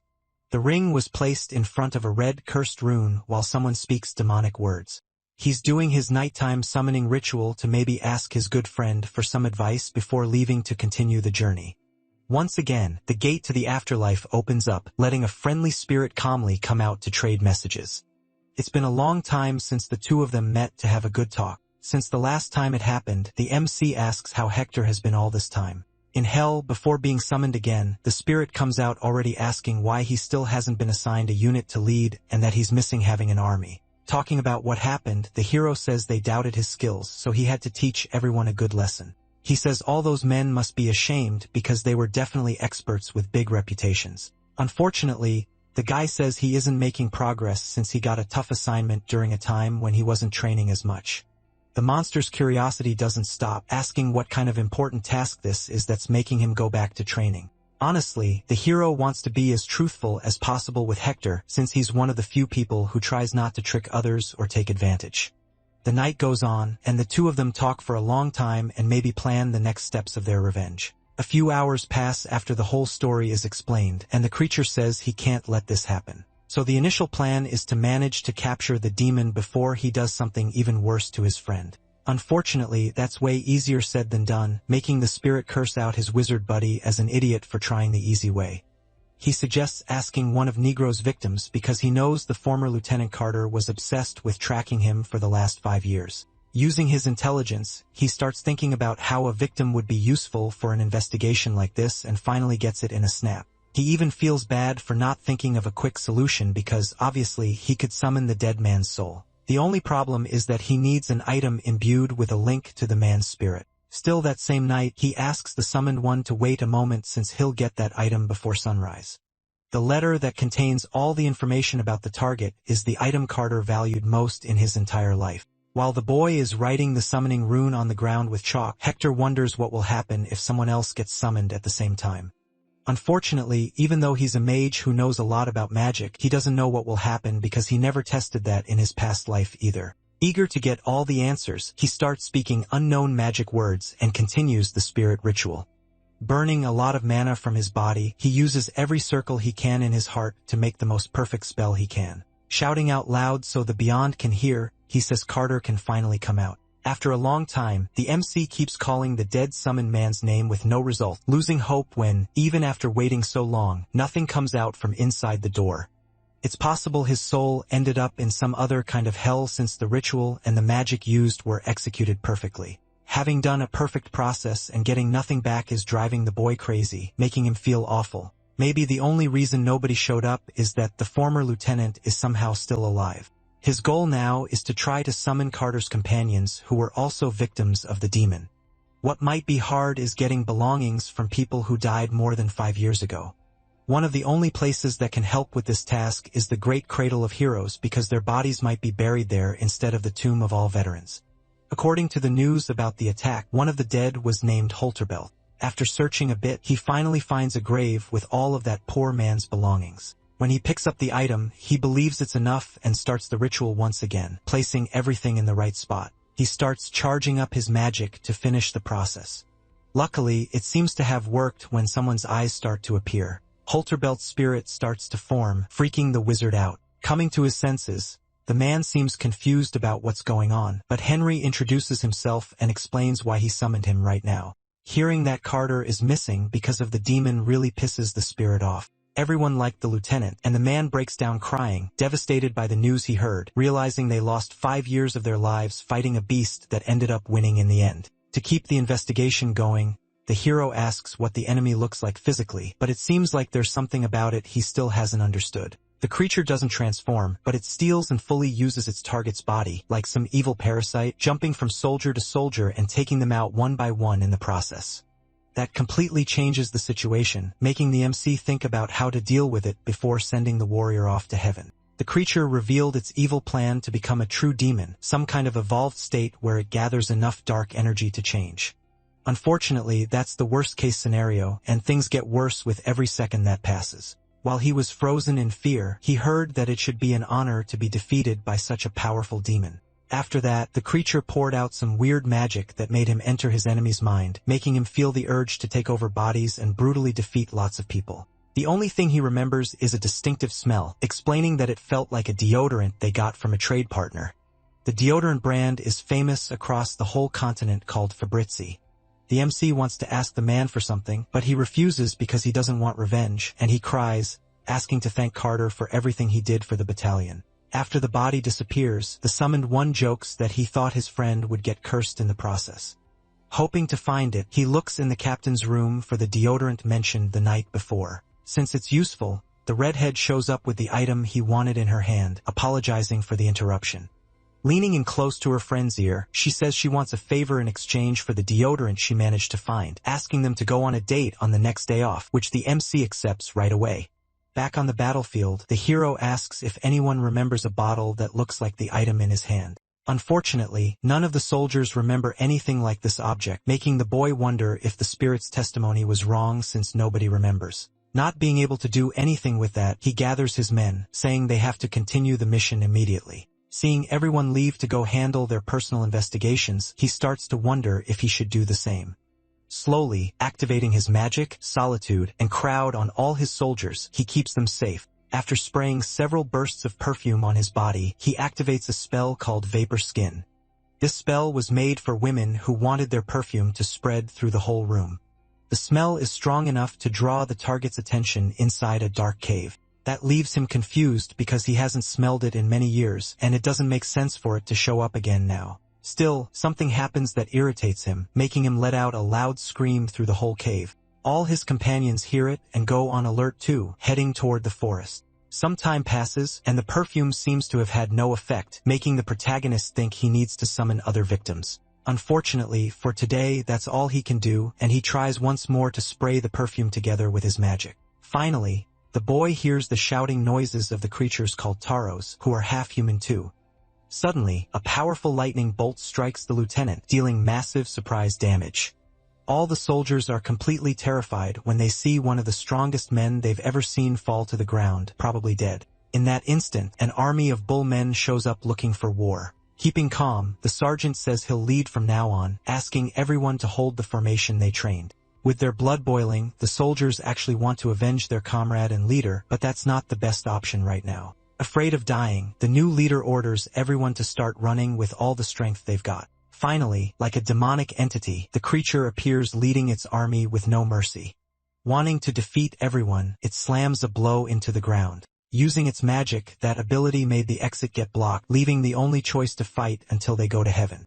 The soldiers don't want to follow the sergeant's orders and start grouping up because they don't want to go back to the company without having avenged their friend. The war kicks off non-stop with all the soldiers and Taurens fighting with everything they've got. Even though they're big beasts, the fight is balanced because the soldiers are trained. While everyone is tearing into each other, the leader moves toward the MC. Even during the fight, the bald guy notices it and stays on alert, trying to stop something worse from happening to the lieutenant, charging at full speed toward his opponent, hoping to attack him and prevent something worse. Unfortunately, he's powerful, and with just one hit, he knocks him to the ground several meters away. Once again, the bull activates his lightning magic toward the soldier, who has no way to escape. While he was getting ready to head to heaven, something catches his attention, saving his life. Like a hero, the protagonist is once again alive, taking the full impact. Turns out he was slicing with his blade, a paper with magical runes written on it. After that, he helps his companion up and asks him to let everyone know he's alive so they can all get motivated again. With eyes full of tears, the soldier is happy and returns to his fighting post. Completely pissed off, the hero asks if it was that beast that attacked him with a powerful lightning bolt earlier. Totally crazed, the bull screams, charging at his opponent, wanting to defeat him immediately. The fight keeps going brutally with several attacks and defenses in a row, with nobody landing anything on anyone. Then the warrior mocks him, landing a powerful kick to his opponent's chest, sending him flying back. Seeing a golden opportunity, he cuts his head off in a fatal strike. Seeing the thing roll away and splash juice on his face, the fight seems to finally be over, but he realizes the beast still hasn't died, and the head keeps talking non-stop. Even with the body dead, the head keeps hopping around with cursed energy, interacting with the hero. He says it's an honor to become the demon's new host as he throws the spell right in his face. Luckily, that magic won't work on the sorcerer who was using protection for that. Using his blessed sword, he cuts the head, splitting it into two parts. However, he realizes the beast isn't a spirit or a demon. Staying alive even without a body, he uses a powerful cleansing spell to banish the cursed energy back to where it belongs. Unfortunately, the target manages to dodge and escape in the blink of an eye, which is pretty funny because he never imagined a beast that strong would be running away scared. So he uses a spell called Return to the Body to find the soldiers who died. The energy keeps running from the mage's ability as much as it can just to survive one more day. You can tell it's desperate, trying to find a new host so it can get back into the fight. It finally manages to find a bear that was inside the forest. Seeing the boy getting closer, it thinks it has to act natural so it won't get found out in this situation. It manages to start fooling the hero who thinks it's just a normal bear. When it sees the warrior turn around, it believes this is the perfect chance to take him out. But all of it was just the hero putting on a show, and he attacks without mercy. With a snap of his fingers, he uses his fire magic to burn the spirit along with the body. Unable to escape, it comes closer to try some kind of dialogue with its opponent. Seeing his enemy won't talk, the hero is going to use magic to force it to say what it wants. The spirit starts helping the MC, leading him into the cave. Inside, the boy notices the former lieutenant's body in a preserved state. The energy once again starts pushing forward, wanting to take over the warrior's body, making the man's fallen body rise up alive in a supernatural way. But all of that was part of the lieutenant's plan because he knew this wouldn't be easy. Carter pulls out his sharp sword, calling his opponent to a final showdown, making the MC realize the parasite can use the host's powers however it wants. Laughing, he says the target will pay the price for bothering someone so powerful, becoming the new body being used. The fight starts at full speed with the boy dodging so he won't hurt his buddy. He lands a solid hit on his back, trying to knock him out. As his opponent falls to the ground out of control, the warrior says he's nothing but a weak spirit, humiliating him even more. He argues the beast doesn't know how to use a sword or be human, saying that to become a swordsman you need years of training. He uses a powerful paralysis spell, making it impossible for him to move. When the parasite begs to be spared, the hero decides what to do after understanding what exactly his enemy is. It's explained that the evil spirit is the last survivor of his tribe and race, a mimic that acts like a parasite, attacking any humans who bother him. Seeing the hero is going to break the promise, the beast asks him to wait because he wants to show something. He throws an interesting coin on the ground, saying that if he's spared, he'll give all the cave's treasures to the boy. These items were collected over the years through looting and theft. After thinking for a while, the boy believes the best option is to make the target a subordinate. Inside the cave, he picks up a platinum ring which is great for hiding energy. As he puts the item on his finger, he asks if they should make a contract to seal their friendship. Using his magic, he starts the deal, asking the target to swear obedience to him.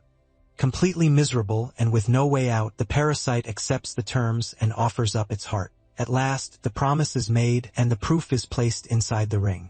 Even though the process is painful, it isn't fatal if it can hold out until the very end. The spirit will come, a small friendly ghost keeping its powers.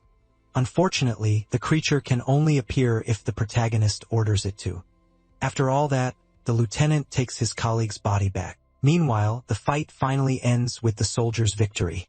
All of a sudden, the warriors notice the MC has returned with someone on his back. They celebrate, really excited to see their former lieutenant is alive and has been rescued back to the barracks. The generals can't believe what they're seeing. Everyone thanks the protagonist for leading this operation. The officers realize they judged their colleague wrong when they heard the wounded should go to the infirmary first, but that makes the MC think he did way more than they're saying when he sees Henry wants to go back to the battlefield. The bald guy tells him to get better medical treatment. They say Commander Esselin is looking for him, which makes him tense. The two of them are in the room drinking alcohol once again, talking nonsense. In the middle of all that chatter, the parasite asks if its master needs help. Surprisingly, the hero thinks it's a good idea for his spirit to drink the alcohol in his place. Activating the ring for the first time, he thinks this is a great chance to prove the little thing is loyal. Noticing its personality has become more docile, probably because of the ring's platinum. The men keep drinking and eating non-stop while they talk.